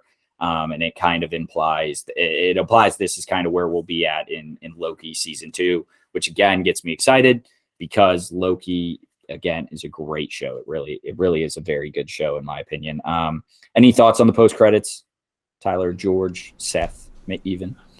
It honestly after the shitty movie that Quantumania was, respectfully, it does have me excited because I am excited to explore Kang more, and like Cam's been saying a lot for the last hour and a half. I like Jonathan Majors a lot. I think he's a great character or a great actor, and this character is going to develop a lot more. This isn't the final version of Kang we're seeing, so I'm hesitant to be excited, but I'm still excited. Yeah. For me, on the post-credit scenes, I was really underwhelmed by them, but I've come full circle to the point where like it didn't get me excited, but that's because I think I'm just so fatigued on the MCU. So like I can fully take myself out of like my personal bias and my personal motivation and say like these post-credit scenes I do think were great post-credit scenes. Both of them really sets up and hypes up like what the future projects are. But for me, I didn't care for them. I'm not excited for Loki season 2 or anything coming forward really, just because that's just me. Like I'm just kind of out on the MCU. Not like I haven't tried to be too malicious on Twitter and stuff or like anything. Like shout out George, but I'm not saying like when I say I'm out on the MCU, like I'm not saying it in a way of like MCU sucks. Like I'm this garbage now. Like it's genuinely just being honest for me personally, where I am with my movie watching life right now. I'm just not really interested in it going forward. That being said, I think if you are, the post-credit scene's very good. Yeah, I'm like with Tyler. I really am like not an MCU hater. I just don't care. And that's not me saying I don't care because I think the MCU is shit or whatever. I'm just not excited. There's only one MCU project that's like kind of exciting me. Can you guess what that is? Guardians 3. There we go. Yeah, I'm getting a bit like I've never felt this before, and it's getting a bit exciting. But yeah, I'm not that bothered, but I can kind of see why you guys would like them because I think it does set up quite nicely for kind of what you're going to see. But yeah, me personally, I wasn't really bothered, but I could understand. Did you see my tweet? Which one? It was like I don't have any Marvel or superhero fatigue. I say all the time.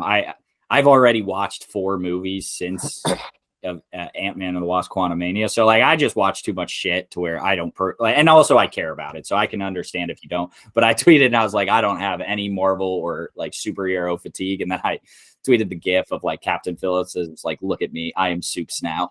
So I thought that was I didn't see that one. That's quite good. Yeah. So I am Soups now. That's Ant-Man and the Wasp: Quantumania. Man, it was a lot. Shit, I have one more question. I'm sorry. And I think I know the answer. I just want to ask because I thought of it. Do post-credit scenes would that add to your score at all? No, it can't. I don't think it can. Yeah, me neither. Not at all. It's not part of the film, is it? Yeah, so I don't. They're also too short. Yeah, they're too short to even. That's fair. I was just wondering. Also, Seth, what? No, you go, Tyler. No, I don't. I was just gonna say, building onto that, like you said, I agree. A post-credit scene is kind of leading into what the next project is. It will never elevate my score, but also same token, I think MCU fatigue should be allowed to influence your score, because the fact that I'm just fatigued, and I feel genuinely if I saw this movie in phase 1, I don't think I'd be as low on it. But I don't think I need to necessarily remove myself and put myself in that isolated box, because since it is the same universe, I'm not just fatigued of movies, I'm fatigued of the MCU. I think it's their job to make things fresh, make things interesting, make things different. And this just didn't feel fresh, interesting, or different for me. So I was just kind of I don't know. That popped in my mind because you're can the end credit scene that's leading up to the next project influence your decision? I would say no, but I'm also going to say I think stuff building up to this project can influence your decision, because I thought, like I said, this is a very poorly structured trilogy finale. So I think stuff leading up to this could influence my decision on the movie, but stuff that is building up for the future, I guess, wouldn't. I don't know why I thought of that. That's just an interesting tidbit. Seth, did you like the second one, the second post-credit scene, more than the movie? Why? Seth probably. I know you like Loki a little bit. You think Anna would let me leave before the post-credit scene? I said I know you. I think you like Loki, so that's why I was you'll like it more than the movie. Yeah, I like get to see Loki. That's not a hard thing to happen. Yeah, the selfie you posted on Twitter where you're holding your head after the movie. Everyone kept commenting 5 out of 5 incoming. It was funny, man. It was funny. But yeah, I had to watch them. Yeah, I'm going to cut us off. We talked way too long, and that is mostly my fault. So sorry about that. Either way, how long? It was a 1 out of 5 for both Tyler and Seth. A 2 out of 10 for Tyler. A 1.5 out of 5 for George. I think all three of them have it about as low as you can get on the MCU totem pole. For me, I am on the side of it wasn't that bad. I really don't. I had a fun time with it. I thought it was pretty funny, and I think the writing just sucked ass. But yeah, 50 out of 100 for me. You almost got me, Tyler. 50 out of 100 for me, and 2.5 out of 5. It's my 4th lowest MCU movie. Whatever. Moving on to. Give me a sec. Build up. Drum roll. He's got something in there. He's got. Oh, wow. Christ. Hey, it's trailer time. Thank you. George, I can see you. Okay, cool. Yeah, okay. It said it was on for me. Yeah, it was just black screen for me. It might have just been me. I don't know. All right, do your jingle, Cam. Please, everyone, shut up. All right, I have a jingle. Make sure to use this every week. Hey, it's trailer time. Thank you. I don't know how to play the guitar. I don't know why I was going to say, I didn't hear any strumming there. Didn't hear any? It's sad. I heard a little bit, but I think your mic's just cancels out that, because it's probably just such a shrieking, awful tone that it's we need to cut this from being in the final project. No, nothing. All right, nothing. Moving on. All right. So got a lot of Super Bowl trailers, and really the only one we're going to touch on too much is The Flash. That's the biggest one from this week. The Flash, obviously pulling from a Flashpoint Paradox movie, and that's what this movie looks like it's going to be. George, you're a resident DCU guy. Give me your thoughts on the Flash trailer. Yeah, happy to be the resident DCU guy. This had me really excited. I am on the side that I think they did show a little too much. But listen, I have DCU bias right now, so I don't really care. Show me as much as you want. And this got me hyped. It got me hyped that Keaton's back, got me hyped that Affleck's back, regardless if it's, we get him for a scene or two. I'm just happy to see him back, and what will finally be his, most likely be his last role. Obviously, Ezra is a terrible person, blah, blah, blah. We've said it countless times, but regardless of that, I'm excited for this movie. I really am. I think it's going to be a nice reset that the DCU needs. And I think it's been confirmed that this will eventually be a reset, especially if they're going to, commit to the Paradox storyline. Cam and I were texting a little bit after this trailer came out. And one notable omission was that of the Reverse Flash. I don't know if that concerns me, but, for everyone that's concerns me. Yeah, it concerns Cam. It's just for everyone that knows the Paradox storyline, whether you've read graphic novels or watched the movie. Reverse Flash is a pretty important, figure in Barry's life. So I'm curious to see where they go with this. A lot of people are speculating that one of the two Barrys is either the Reverse Flash or the Dark, or the what's his name, the Dark Flash. Yeah, I think in this, like, toy leaks, they have it as like the Dark Flash. Okay, yeah. So it's just an interesting omission. Maybe I was arguing with Cam that maybe they're just keeping it a secret who the Reverse Flash is. Maybe they have like some crazy A-list actor. Maybe they fulfilled all of our wet dreams of it being Anthony Starr as the Reverse Flash, and they just want to keep that in wraps. But either way, I'm excited. The trailer got me so hype. A lot of people were commenting on my TikTok reaction that this was one of the first trailer reactions I posted where I've like actually reacted and I didn't just sit there straight faced. So that should tell you how much I'm excited for this movie. Yeah. Who is like when the feet come together and they run up the separate ways? Who was? I thought that would be the Reverse Flash. Who was that supposed to be? I'm gonna assume that's both of the Ezra Millers. Right. So that's why. Yeah. So okay. Okay, gotcha. So it definitely, if he's a villain, I don't know, like Barry Allen's a he, so I'm going to be saying he. Whatever. I try to be respectful to Ezra Miller, even though they're a shitty person. Whatever.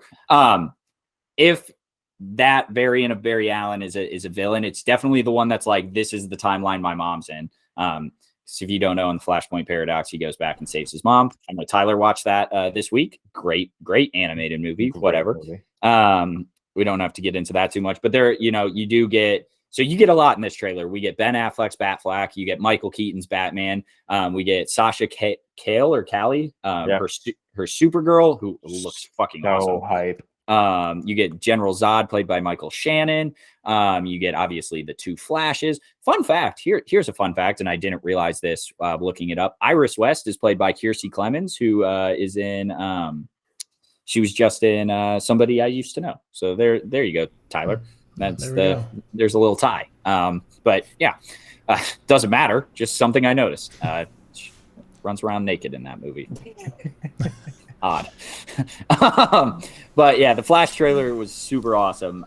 There are points like the slow-mo Sasha Callie Supergirl is bad. Yeah, it did not look I'm quite worried about that because it is a Flash movie and you got to do slow-mo at one point. This is the only time I will accept slow-mo. I hate slow-mo always. This is the time I'll accept it. Well, you know what they should do? There's this guy named Zack Snyder. He's done slow-mo fairly well. No, he doesn't. He did it well once, and then he had a football scene against the University of Wisconsin. So they should have brought him in. He has a lot of respectable experience in the slow-mo arena. But actually, if they do not have a scene that's on the level of X-Men Apocalypse slow-mo, I'm going to be quite disappointed, to be quite honest with you. That is such a good scene.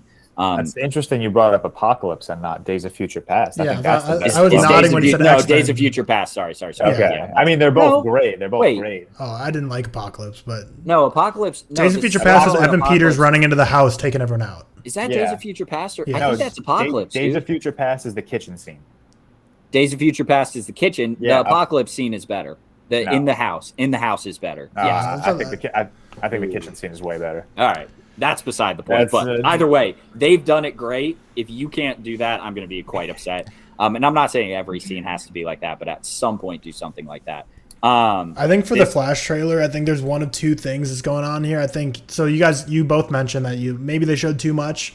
I think there's one of two things. One, they know that Ezra Miller's in a lot of trouble. They're very controversial right now. Plus, this DC hasn't been making much money lately. They really need to get something as a winner, so they're going to show everything they can in the trailer to get people to want to see this. Yeah. Possibility one. Possibility 2, which I don't want to get excited for because it's the same problem everyone had with Multiverse of Madness, is that they showed us some cameos in this, but there's going to be even more in the actual movie. So they're kind of throwing, smoke and mirrors saying like, yeah, look, all these people are back. And then you get to the movie, you're like, holy shit, these people are back too. 2 options there. Hope it's a second one just purely because it'd be cool to see some surprise. Not going to get excited for it. Made that mistake with Multiverse of Madness and was very disappointed. But I think it's probably the former, though. I think it's probably just like they haven't been making money. Ezra Miller's controversial. Let's try to do everything we can to get people out of the theater, which I think kind of works. The trailer, there was some issues, but for the most part, kind of banged. There's also a lot of rumors that everything we saw in the trailer excludes the third act of the movie. I don't know how much I believe that. Most movies do on the first trailer. The Yeah. second trailer, sometimes they get into a little bit more. But Is this the first trailer we got was a teaser, right? This is technically the first trailer, right? Yeah. So the first trailer, I kind of forget it, but it's like, he pulls off it ends with him pulling off the sheet of the Batmobile. I'm also interested to see if Michael Keaton is Henry Allen rather than, not Henry Allen. Sorry. Henry Wayne, right? Bruce's dad. Yeah, Bruce's dad, right? They're both Henrys. God, they have so many overlapping names in the Stam universe. Whatever. I'm kind of hoping he is. Isn't Bruce's dad Thomas? Am I bugging? Thomas, thank you. Yes, you're right. Yeah. You're right. Okay, I thought I was bugging. Martha's got Wait the a same second. name. Yeah, thank you. Good job. I think that's the case. Yeah, I hope so. That'd be cool. I dig that, actually. Train. I really dig that. Yeah, it'd be cool. I am fully on that train. And I did see a fun tweet that's like, Michael Keaton, gets to do so much more now, obviously with CGI and everything. Like, it's not Michael Keaton in that fucking suit. No, not at all. Which is awesome because, like, if you go back, his movies don't age all that well. I don't think it's a problem of them. Wrong. All right, whatever. But that the action's not amazing. It's not the best thing ever, but it is cool to get to see him do that. And then awesome Batfleck has his purple and gold belt suit, which is just sweet. I think a lot I'm of good the things. only one that did not like that. Really? Like that one screenshot of him like shooting shit Yeah. where I don't like that suit. Really? Okay. That looks like a very like month 1 Batman where it's not even like a You full think? suit. Yeah, I don't know. I've resisted tweeting about it because I know I'll get hated on like crazy, but Yeah. I am like the only one in the world that did not like that one suit. That's an interesting take. All right. I mean, that's fine. It's not something I'm going to die on the hill on. I like the suit. Any other points? It looks good. We're excited for it, I think. I will say to the reverse Flash point, it's very, very hard to have this big budget of a movie. Like, the only reason we know the Dark Flash is in it is because of toy leaks. And a studio will never compromise like selling toys for keeping a secret, unfortunately, because toys make way more money than the actual movie does. And that's what the studio cares about. But yeah, so it looks good. Seth, I don't think you care, but do you have any thoughts? I like Michael Keaton's Batman. You like Michael Keaton's Batman. Perfect. I like it too. I like him too. I don't know why I don't care, but I don't know why they put it in the trailer. That would have been nice to see. I like that. I think he was always the one we knew. I didn't know that. Yeah, I guess so. Okay, that's fair. Yeah, he's been from day one of like, hey, we're gonna have a Batman in this. It's always been. Yeah, fair enough. Okay. Cool. So and like Tyler said, I'm kind of hopeful that like they didn't show that much because maybe they have more. It'd And be nice to see something else that's not in it. yeah, exactly. And another thing, and this is only for me because I'm the worst. I just like I knew all these characters were in it. I know obviously like Seth didn't, or maybe even like no Tyler. I don't know if this is calling you out. It probably isn't. But like I dig into this and like I'm on fucking Marvel and DC Twitter a lot. So like I knew all these characters were in it. So I don't know if the general public did or not, but it seems like they didn't from the reaction to the trailer. But it's a good trailer either way. Moving on, and these ones we don't have to touch on as much because they're all like second or third trailers. Transformers: Rise of the Beasts. I mean, come on, people. Talk about cinema. Any thoughts on this? Hilarious that they've just completely sold out to where like the final like cut of the trailer is like Transformers, then there's like a little cut and there's like Porsche right in the middle, like a logo like of a Porsche logo right in the middle. I get it's probably because it's a Super Bowl ad and Porsche wanted to be in there as well, but just hilarious because like we already know Transformers is a major product placement for whatever the main car is going to be. But the fact that the trailer is literally just like Transformers, Rise of the Beast, and then just Porsche. Like, Porsche. Yeah, exactly. Come on. Very that's like the new Transformer Mirage or whatever, and it's going to be like the Bumblebee character of this movie, Anthony Ramos's car. But I don't care. You guys aren't going to make me watch this, are you? Fucking yes. Yeah, of course.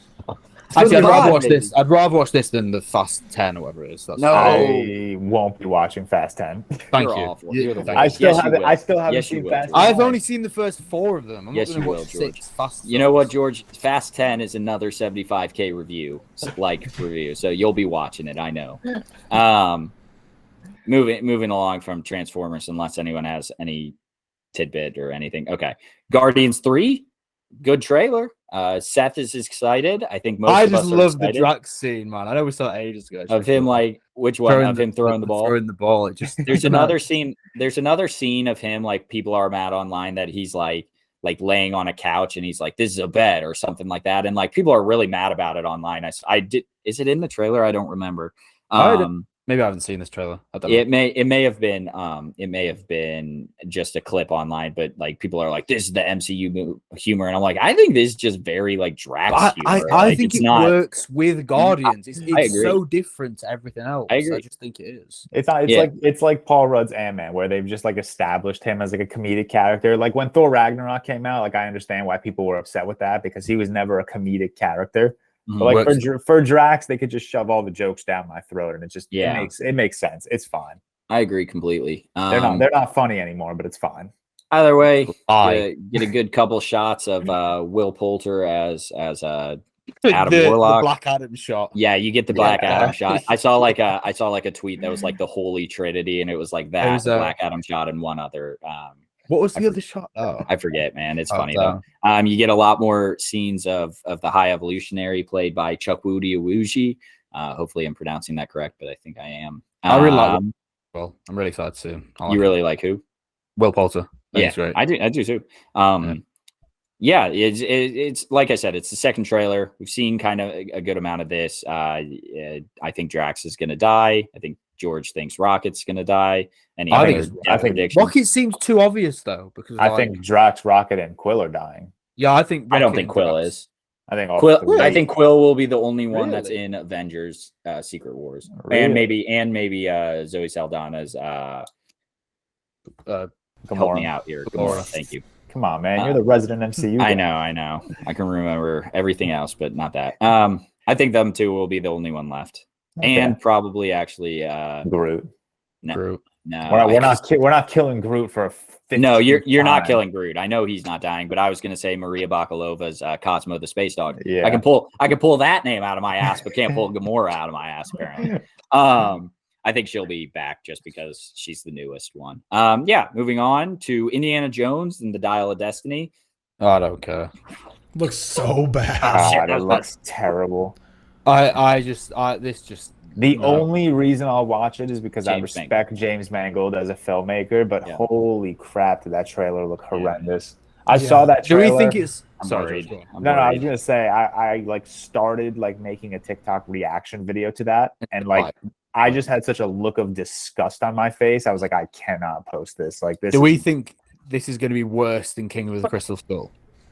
I don't know, man. It's I don't think Kingdom of the Crystal Skull is that bad. I think Kingdom of the Crystal Skull is perfectly average. Yeah, it's a super average movie. Yeah, I don't think it's as bad. I have Kingdom of the Crystal Skull at like 2.5, 41 out of 100. So 2. I mean, yeah, it's not good by any means. Which is higher than Quantumania.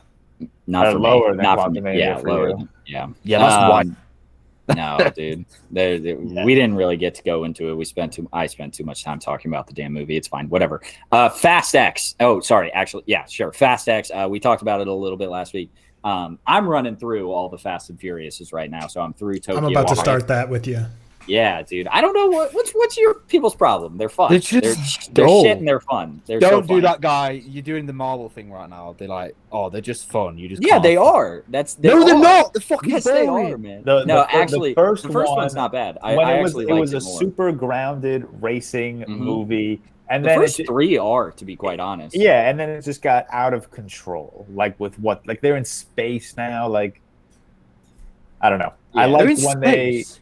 in the Fast 9. Yeah, they went to space. It's awesome, man, because it starts. They're stealing car VCRs, man. It's so funny. They've gone so off the rails in this franchise. And Paul Walker's God, I'm watching the damn thing and can't think of his name. Paul Walker's character was a cop, and I forgot all of this, dude. It's so off the rails, and it's There's awesome. just so many it's of them. hilarious. It's It's hilarious, dude. The trailer's just so funny every freaking time I see it. Though. Yeah, Just like, it's so. and- It thinks it's so deep, and it's not. It's awesome. One thing I see so many times, I've seen it's like similar to the whole like MODOK comparison to George Lopez, like that I keep seeing on like TikTok and Twitter is like Fast and the Furious like has a different name structure for every movie. If you don't understand that's completely intentional, then I don't know what to tell. I have a bridge to sell you. Like so many people are like, this is so crazy. Every single naming convention of every 10 movies is different. I'm like, clearly on purpose. So intelligent. Yeah. And then lastly, just moving along, Creed 3, which is like the third or fourth trailer. The seventh trailer, This thing yeah. has like really great reviews, to be quite honest. I'm with actually you. like I haven't seen the second one yet, but I'm gonna watch that this man. week. I I'm love really the first excited and for it. both of them are like a low The 90s, first is high a fall 80s for for me. me. They're really good. I'm gonna be watching this week. I'm looking forward to it. I'm excited for Creed 3, but this is a lot more stuff. Not Super Bowl trailers, but did anyone watch the Tetris trailer? I did actually, yeah. Taron Egerton. Are you Taron guys excited for that? I'm just excited to see Taron Egerton act more because he was sick in Blackbird on HBO Max. Mm-hmm. Yeah. And so this is just a wildly different character where he's just playing like a loser now, where in Blackbird he was like this jacked mafia guy. Mm-hmm. So he's like slowly just climbing my ranks. One of my favorite actors. He should play James Bond or Wolverine. Yeah. Or both. I hope so, man. I hope so. But this trailer looked fine to me. I don't know, Tyler, anything. No, yeah, super excited for this. I think it looks great. Yeah. And then final trailer for John Wick. John Wick Chapter 4. Again, this is like the third trailer. We've seen a lot. Gives you. When does that come out? March. Soon, I need to watch them then. Jesus. Oh yeah, you do. I've seen the first one. I did like it. I'll watch. I think it's like March 21 is my guess. March 24. Good close. I'll watch guess. them. Yeah, nothing really to say about that. Is it? Oh, it's 3 hours long, isn't it? Yeah, 2 it's hours like 50 or something. 249. Yeah, That's a long film. Love that. Getting into news, live action Hellboy is in the works with Mike Mignola and Christopher Golden writing the script. I like the first Hellboy. The second Hellboy's pretty good, and then the rebooted David Harbour Hellboy kind of sucks. So Yeah, I like the original one. yeah, I don't know if anyone has any deep thoughts about Hellboy, but it's in very early development. I'll watch it. Yeah. An unrated version of Megan is releasing on VOD February 24th. I know George is just ready for this, man. I'm actually pretty excited for it because I've been saying this movie should have been R-rated from the start. I'm interested to see if it makes it like any better. That's the biggest thing. I'm interested to see if my rating will go up or even down. What pisses me off about it though is like the way they've been advertising it. Like I've been seeing all their promotional tweets and stuff is saying like, this is the version the suits wouldn't let you see, which pisses me off because this is a Blumhouse production. Yeah, you're right. This is a Blumhouse production, and he was tweeting the shit out of this movie, promoting it. So like, if you wanted to release an R-rated movie, they would have let you. You did it PG-13 to make more money. So kind of fuck you for trying to be like, we weren't allowed to show this. Like, for me on that part, it's like, fuck you. You could have. Yeah, you're the suits. And then M. Night Shyamalan signs a multi-year deal with Warner Bros. Good for him. He has been putting his own, like, using his own money to fund his film. So really good for him, to be fair. Because he had to mortgage his house. he had. No, he's still going to self-fund his films, which is weird. That's why I was wondering how is it going. Because when he was under Universal, he self-funded his films. Now he's under Warner Bros. So like, I don't know. Will he not Maybe. get a bit of funding towards? I think they just help him distribute it. Maybe I don't know. Yeah, I think I'm guessing he probably terms. can't pay for it to be in a billion different theaters. Yeah, it'll still he can help pay him to produce generate it, money. but which perhaps a hot take. I'm more excited for the Shyamalan verse than I am for the Marvel Cinematic Universe going forward. Wow, we have another Shyamalan movie like next summer already. So. Yeah. Oh yeah, saw that. 24. Yeah. It'll be the first Love like it. Warner Bros. This is George's favorite bit of news. Live action How to Train Your Dragon in the works, coming like March of 2025, I believe. Awful. It does. Here's what I'll say. It does have the same exact director who did all three. attached to it. I often give benefit of the doubt if the person who did the original wants to come back for it. So but it's live action, so it's not even like it's just so different. No, I'm on Camp's side here. That is fair. And I did tweet saying that, like, why would we remake an already great animated movie that could potentially ruin the animated movie? And that was poor wording, because I don't think even if this movie sucks, it's going to ruin the animated movie for me. It's just going to leave a bad taste in my mouth. It's one of those things where it's like, if this movie comes out bad, it's like, all right, well, it was obviously just a cash grab. Like, they turned like a stellar piece of animated filmmaking into an animated film just to get children to the theater, blah, blah, blah. If it turns out great, but there's just no need for it. Yeah. Sorry, if you just saw me laugh like randomly, my cat just literally sprinted into our sliding glass door. So sorry about that. That's always fun. Also, this for me is just like, why are we doing it already? I understand it's going to happen eventually, but like, there's also news that like Zach Galifianakis is playing Gleeby or whatever his name is, Lilo and Stitch. Yeah. And I'm like, okay, we're 20 years removed from Lilo and Stitch. I understand that we're making a live action. That's just kind of where the world's progressing. I don't think we need it, but it's just where we're progressing. Why are we already doing How to Train Your Dragon? That's kind of my thing on it. But yeah, well, it's very early news. We'll see who gets cast. We'll see that sort of thing. Hopefully sometime soon. Ted Lasso's back March 15th. I just wanted to put that in as a yippee. It's the best show ever made. My favorite show. Yeah, so that's great. And then new plane sequel titled Ship. I thought this was a disbussing film. I know, and they said cinema's dead. I think it's brilliant. It's gonna be Mike Coulter. Hell yeah! Yeah, it's bringing back Mike Coulter again. Yeah. I need to watch it. What's he gonna be doing this time? Is he gonna be like an con? No. He's gonna be escaping from that island on a ship, and that ship gets overrun by pirates, and we're gonna get a Captain Phillip-esque movie. Way. If that's it, that's awesome. That's what's gonna. That's my so prediction. The motor vehicle cinematic universe. Moving on. Some nerd news. Really, all of it is MCU news. Not a whole lot of DC or Star Wars stuff this week. This is kind of, I talked about this earlier. Marvel scene, like they're slowing down on their shows, so they're only releasing Loki and Secret Invasion this year, which are two shows I'm very excited for, and I think most people are. And then so Echo and Ironheart, which were also originally supposed to be released in 2023, have been delayed. That's good. I've always been under the impression that like the movies genuinely are not that bad in Phase 4. Like I enjoy a good amount of them actually. I think it's the shows that really bring down that phase, and I think it's the shows that really put the like distaste in a lot of people's mouth, because it's a lot of content. Like Marvel's Phase 4 had more runtime hours than Phase 1, 2, and 3 combined, so it is a lot of content, and the shows really do add to that. And I think that's where a lot of people have their issues. So I think this is a good change. Do we agree? I think this is honestly completely separate from what you're saying. I think the Echo show is going to eventually get canceled completely, which sucks because I do enjoy her character, but I don't think there was enough great reception around her character, or a lot of people like genuinely caring about her character to warrant a full show. Who's that? She was in Hawkeye. She was in Hawkeye. Yeah. But no, this is great news in terms of like slowing down on content. I think Tyler, he's on the Marvel fatigue side, and I think I'm getting there too. We need to slow it down. I'll hold the fort down. Yeah, we know. Yeah. So I think most people think this is a good thing. Tyler, you agree? Good thing, probably. I mean, I think honestly, Tyler, I don't expect you to be watching many shows anymore, which is if they kept the current pace, would not be. With this pace, I will watch the shows. That's why for me it's a plus. Okay. Well, honestly, let me praise Marvel. It doesn't matter how much content they release. I'm going to watch everything. Yeah. So they've done a good job at making me watch everything. Yeah. Fucking I agree with that. I'm like I said, I'm on the train still. I'll watch everything.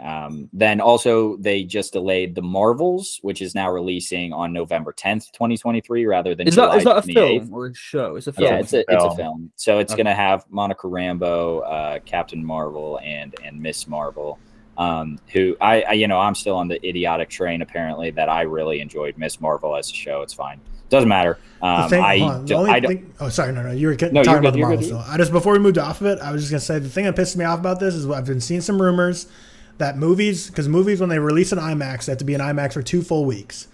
This is an IMAX movie, and it's coming out a week after Dune, so a lot of people are saying Dune is now going to be delayed because of this. They're going to move the release date, which If would that's suck. true, that's because apparently like it's a thing with IMAX, like you have to have a full 2-week window of release, and this is the Marvel's an IMAX movie. I So didn't know that. maybe they move Dune forward, but a lot of people are theorizing now that Dune is going to move because of this. Yeah. I didn't know that. That's I don't interesting. know. Yeah. But that'll suck. All political.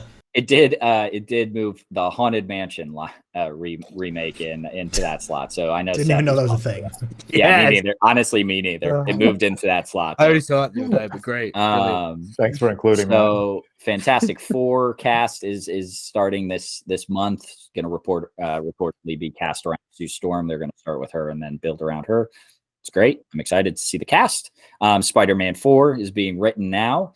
Again, great. I'm excited to see Spider-Man 4. We really don't know anything about it. I thought we already knew that was happening because I saw so many people on Twitter this week. Well, we knew it was happening. We did Tom not Holland. know. The only news is that it's being written now. Yeah. Like it started right. Oh, we didn't know when it was starting. Yeah. Emma Corrin is the villain in Deadpool 3.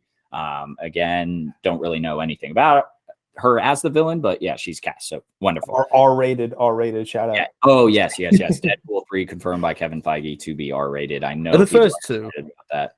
Yes, the first two. Yeah, that was the big. This is gonna be such a loose MCU R rating. You think? I don't think Ryan Reynolds would let that happen. Yeah, I don't know. God, you can't even take a good thing when they give it. I know. I'm just a hater. I'm sorry. Yeah. I know. This was the big like. I loved Quantumania. This was the big worry when like Deadpool got brought into the MCU. Like, will it still be R-rated? Will it still be of the same nature? Which they're saying it will be. So I'm. Just take the win, I guess. And fellas, lastly, before we get into our MCU draft, anything worth noting that we've been watching? Like I mentioned earlier, I just been watching Fast and Furious franchise, so that's really all I'm doing. You guys, I'll throw out Ip Man because I know Seth texted about it. I need to rewatch that. Yeah, it holds up pretty well. I haven't seen it since like I think I said like 2010. I haven't seen it in such a long time, and I held off on rating it, like I said, because I figured I would just blindly give it a 5 out of 5 for the memes I have with it, but still a really solid, like really tight action martial arts packed movie that I really enjoyed. Doesn't surprise me. I need to rewatch that. I watched a 2022 release. I don't know if any of you have seen it. It was produced by the Safdie brothers. It's like a dark comedy called Funny Pages. Any of you heard of it? No. Yeah, it went really underground, and considering it's produced by the Safdie brothers, it's quite dark, and it's kind of like handheld camera, very low budget. It's quite interesting, maybe worth a watch. Watched Hitchcock, watched Sound of Metal, which obviously we'll go on to. Watched Do the Right Thing, which I give a 5 instantly. I'd never give 5 instantly. And then I also watched Signs, which is probably my favorite M. Night as well, but nothing else that's really worth a mention. So, yeah, I watched this super underground movie, Joker, Todd Phillips. Really good movie, Seth. If you haven't seen it, you should definitely check it out. I think you'll enjoy it. It's very much like the King of Comedy and Taxi Driver. Which I know. Oh yeah. So I think you'll enjoy it. I do enjoy it. Such a narrative. Tyler, what you watching? Watched a lot of like pre-1930s movies, just trying to get some old cinema. Checking out some old cinema. Yeah, what did you watch? I'm coming there. I watched Safety Last, which I actually love, like 4.5 Never stars. seen it. Watched Seth. Have you seen A Trip to the Moon? From 1903 or 1902, actually blew my mind. Like that they could do that in 1902. Yeah, it is crazy that they did that. Yeah. And then watched some Chaplin, but also watched the Sicario sequel. Never saw it. Real stinker. Really missed it. Yeah, no, it's bad. I haven't seen that. There's a new A24 film that came out on Apple TV Plus called Sharper. There's a huge twist at the end that's either going to make or break the movie. For me, it just totally like ruined the movie. Like a Pale Blue Eye kind of thing, where it just like. Kind of, yeah. I would say exactly like that. Yeah, it's gonna make or break. So for me, I thought it was kind of a stinker. And then lastly, like 80 for Brady. I was texting Cam during this. I watched that and just hilarious because it's about like Tom Brady coming back from 28-3 in the Super Bowl, which is like the greatest football comeback of all time. And the way they did it in the movie are like these old women like sneak into the game, and like one of the old ladies like breaks into the coach's booth and like calls down to Tom Brady's like headset when he's down 20-3, and she's like, I've been fighting with cancer, and like if I can fight through this and you can fight back in this goddamn game. And then he like looks at his team, he's like, let's fucking go, and then they start the comeback and win. So like they literally made it where like the old lady calls Tom Brady during the game, and that's the whole reason he comes back. So just a hilariously bad movie, but that's what I've been watching. Awesome. That's hilarious. Okay, so yeah, we'll move along, keeping it kind of MCU related this week. So our draft, is just an MCU draft, as I mentioned earlier. Fellas, what? Oh, sorry. Actually, I haven't given the order yet. I am off. Sorry, my bad. My bad. Yeah, I was gonna say, wait, what do you say? I didn't know where. Where do we go? Whatever. All right. So the order for the MCU draft is George, Seth, Cam, Tyler. I had my friend pick it, so that's about as random as you get. George, why did you have your friend pick it? Why don't you? I go, hey, just put these names in order: me, Seth, George, Tyler, or whatever. Fourth place sucks in this draft. I'm just gonna say it. Yeah, strictly MCU draft. Yeah, strictly MCU. So we're not pulling any bullshit that's like, oh, Toby's in Spider-Man No Way Home, so all those are MCU. Shut up. It's just the MCU movies that are part of the Marvel Cinematic Universe. So, George. George, you get. I wonder what George is good at. I really don't think there's too much craziness with this. Yeah, I mean, what's your friend's name? Vinny. Yeah, shout out Vinny for that first pick. That was huge. I didn't tell him what the draft was either. I just okay, that's better then. My man Vinny must be a Movies and Stuff 14 fan. I'm taking Avengers Infinity War. Obviously, it's what I've been advocating is the best MCU movie ever. Yeah. Okay. I mean, let's be fair. I'm not going to win this MCU draft anyway, so I'm just going to go with my favorite. I don't know. You could. I think there's like a standout three most people choose, and I don't think mine's one of them. My favorite is Guardians of the Galaxy 1. So I'm gonna pick that. I think people like that movie a lot more than you're giving it credit for. No, I think people like the movie a lot, but whenever I see like a top three, there's usually like three films I usually see more. Yeah, I guess. It's in my top three, and I'm gonna pick a movie that's not in my top three, and I'm gonna go with Avengers Endgame. You fucking panderer. That's not your top three. On the MCU that's not a pander. That's not a pander. No, not on my top three. It's in my top four. It's in my top four. It's my number two. Okay. Yeah. I think that's just like a smart pick. It's not technically in my top three. It's my fourth. So I don't think that's pander. Tyler. No. I'm gonna go with Spider-Man No Way Home. Yeah. Damn, that would be a pander for me. That's a pander pick. That had to be first round. The first, I think the first four picks that were taken should be the first four picks for this draft. Not in terms of four best, but just like I think those are the four you got to pick. So for my first pick in the next round, I'm gonna go Captain America: Civil War. Yeah. Oh shit! Okay. Civil War. Yeah. Oh man. Okay, I'm gonna take Captain America: The Winter Soldier then. Wait. Yeah, it's me. It's me. Yeah. Too. And then it's you, Seth. Yeah. Now it's Seth. I completely forgot the order there. What? No, When George we're good. said me, Jesus. Little heart attack moment, but we're good. We're good. For my second pick, I'm taking Captain America: The Winter Soldier. Okay. Got it. There we go. All this MCUs. I went a bit fuddled then. So that's my second highest rated MCU. Yeah. Oh, okay. Wait, so sorry, Tyler. What were your picks again? Spider-Man: No Way Home, Captain America: Civil War. Oh, I'll go with Thor Ragnarok then. Yeah, I knew you'd get. Great. I didn't think I'd get that. That's my top three. Right. Cool. There you go. I knew you'd get something you wanted. Jesus. George, 2 picks. I'll take with my second pick. I'll take Black Panther. It's a good vote picker. Yeah. And then I'm gonna take. See, the next one's tough because this isn't necessarily my highest. Like, it's not my next highest rated, but I think it'll Captain do Marvel. better. Yeah, Quantumania. If you want votes. I'm gonna take Iron Man. Damn you. That's what I wanted. Yeah. Genuinely, everything has been picked. Couldn't go wrong. Any order. Now, and I still we're think we getting have a into- couple left, like but this. then I it'll like get this. dicey. Are we not? We're not doing movies or shows, right? We're just doing movies. Correct. Just films. I mean, I guess technically it's I MCU. wouldn't No, pick a MCU show, movies. though. I haven't seen any of the shows though. Movies. Yeah, but there aren't really many. So to it's pick. Seth. If you pick a show, I won't care. Yeah. Okay. Miss Marv. I'll go with the only remaining film that's in my top 10, and that is Guardians 2. Wow. I'm okay with this. I'm happy. Yeah. I want, for my third pick, I want the Avengers, the first Avengers. Yeah, it's not in my top 10. I feel like that's a good pick. That was gonna be my pick over Iron Man, but I decided to go with Iron Man. I was going to go Iron Man if you didn't pick it then. Mm-hmm. Well. Yep. Okay. Let's see. Where do we want to go here? Now I think it gets interesting because I think the Avengers was the last one that was like. Yeah. But now there's just a lot of middle of the pack movies. Yep. So I don't I'm gonna think you can go anywhere. which I actually have higher. Well, this is actually like my personal favorite Spider-Man of the MCU, Spider-Man: Homecoming. Favorite? Yeah, I love Michael Keaton in that. Yeah, I do too. He is great. It's not my favorite, but I do love him. I didn't people. Okay, interesting. Man, where to go next? Quantumania. Do it, you coward. Do it. This is tough. There's not really any more like. Oh no, there is. Yeah, I mean, there's some good movies. I think there's two more that like are obvious for me anyway. I'll go Black Panther: Wakanda Forever. Yeah, that's one of them. Damn it. Yeah.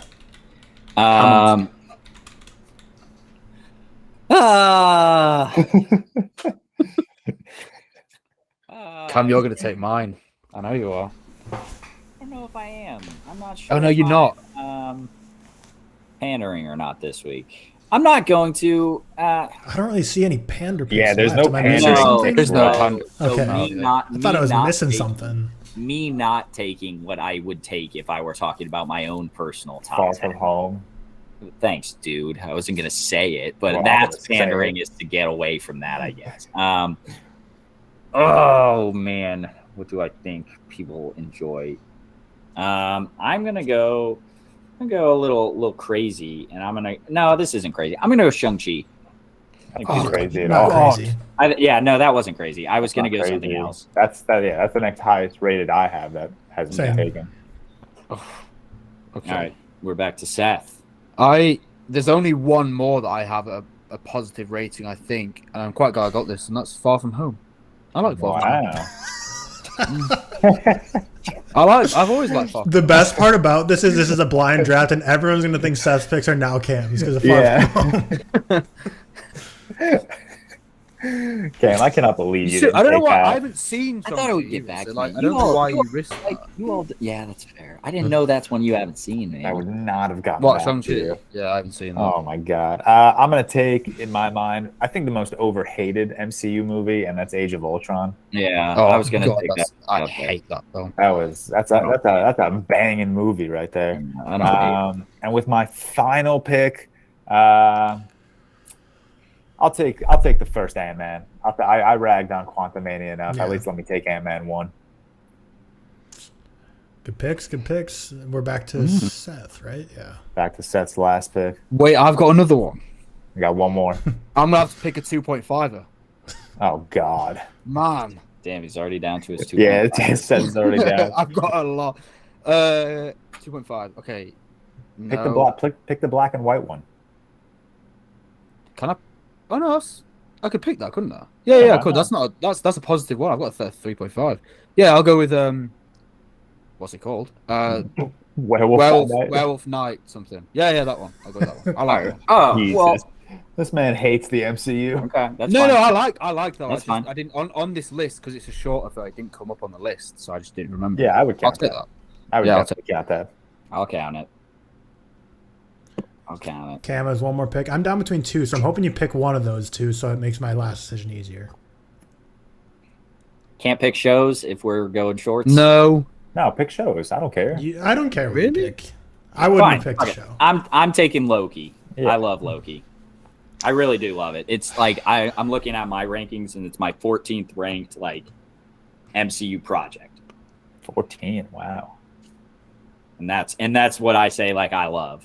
Like, do you think that's high or low for how much I talk about it? It's my number one. I like it a lot. It's my highest rated TV show. It's my 20th ranked MCU. How many project. projects are there though? Like 40 plus? 40. 41. I have 29 on my or 39, so maybe I'm missing a couple. You're probably if you're looking on Letterboxd, you're Sure. probably missing What If. No, I did your thing. Doesn't matter. I did your Always thing and one. added a random ass show. All right, Tyler, final pick. Man, I'm just struggling between two picks here. I don't have the two shorts on I here. gotta think what's gonna get more votes here. And for that, I'm gonna pick the one that I don't think will get more votes, but I'll pick Doctor Strange in the Multiverse of Madness. Interesting. Wow. I was shocked Yeah. Doctor Strange didn't get picked. I don't like the first Doctor Strange. Really? I haven't seen the second one yet though, to be fair, so maybe.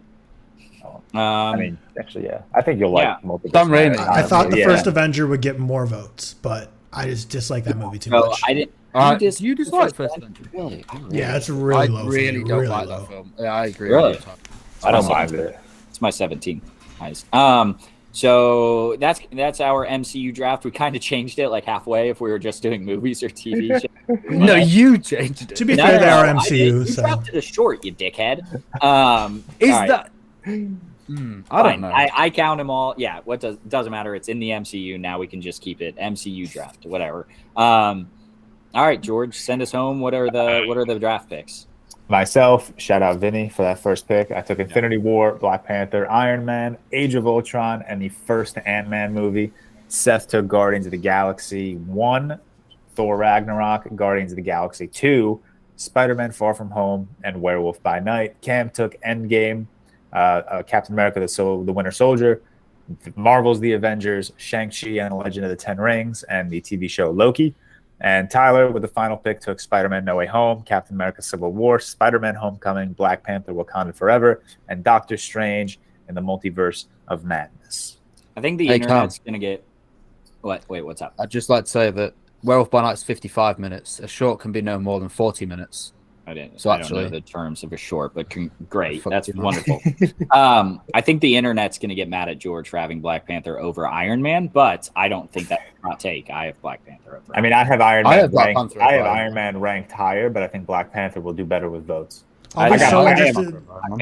I got both of them, so it doesn't matter. I'm so interested in where Seth's votes are going to go because Guardians 1 and 2 are such Seth picks, and then Far From Home is such a Cam pick, and then Werewolf by Night can be like a George pick. Too, man. I think Guardians 2 people like. Wait, what No, else? I agree, but like when you look at a blind draft based on what people know about Seth and how much he loves Guardians, Yeah. they're going to be like, Yeah. oh, both Guardians, that's Seth, and then it'll be like Far From And, Home. well, like, Thor Ragnarok came out pretty highly as well. yeah, true. Yeah, Should be a good that's draft my this week. fifth. Good My to fifth. see votes. I think fourth pick fucked me, but we'll see. I don't know, Yeah. man.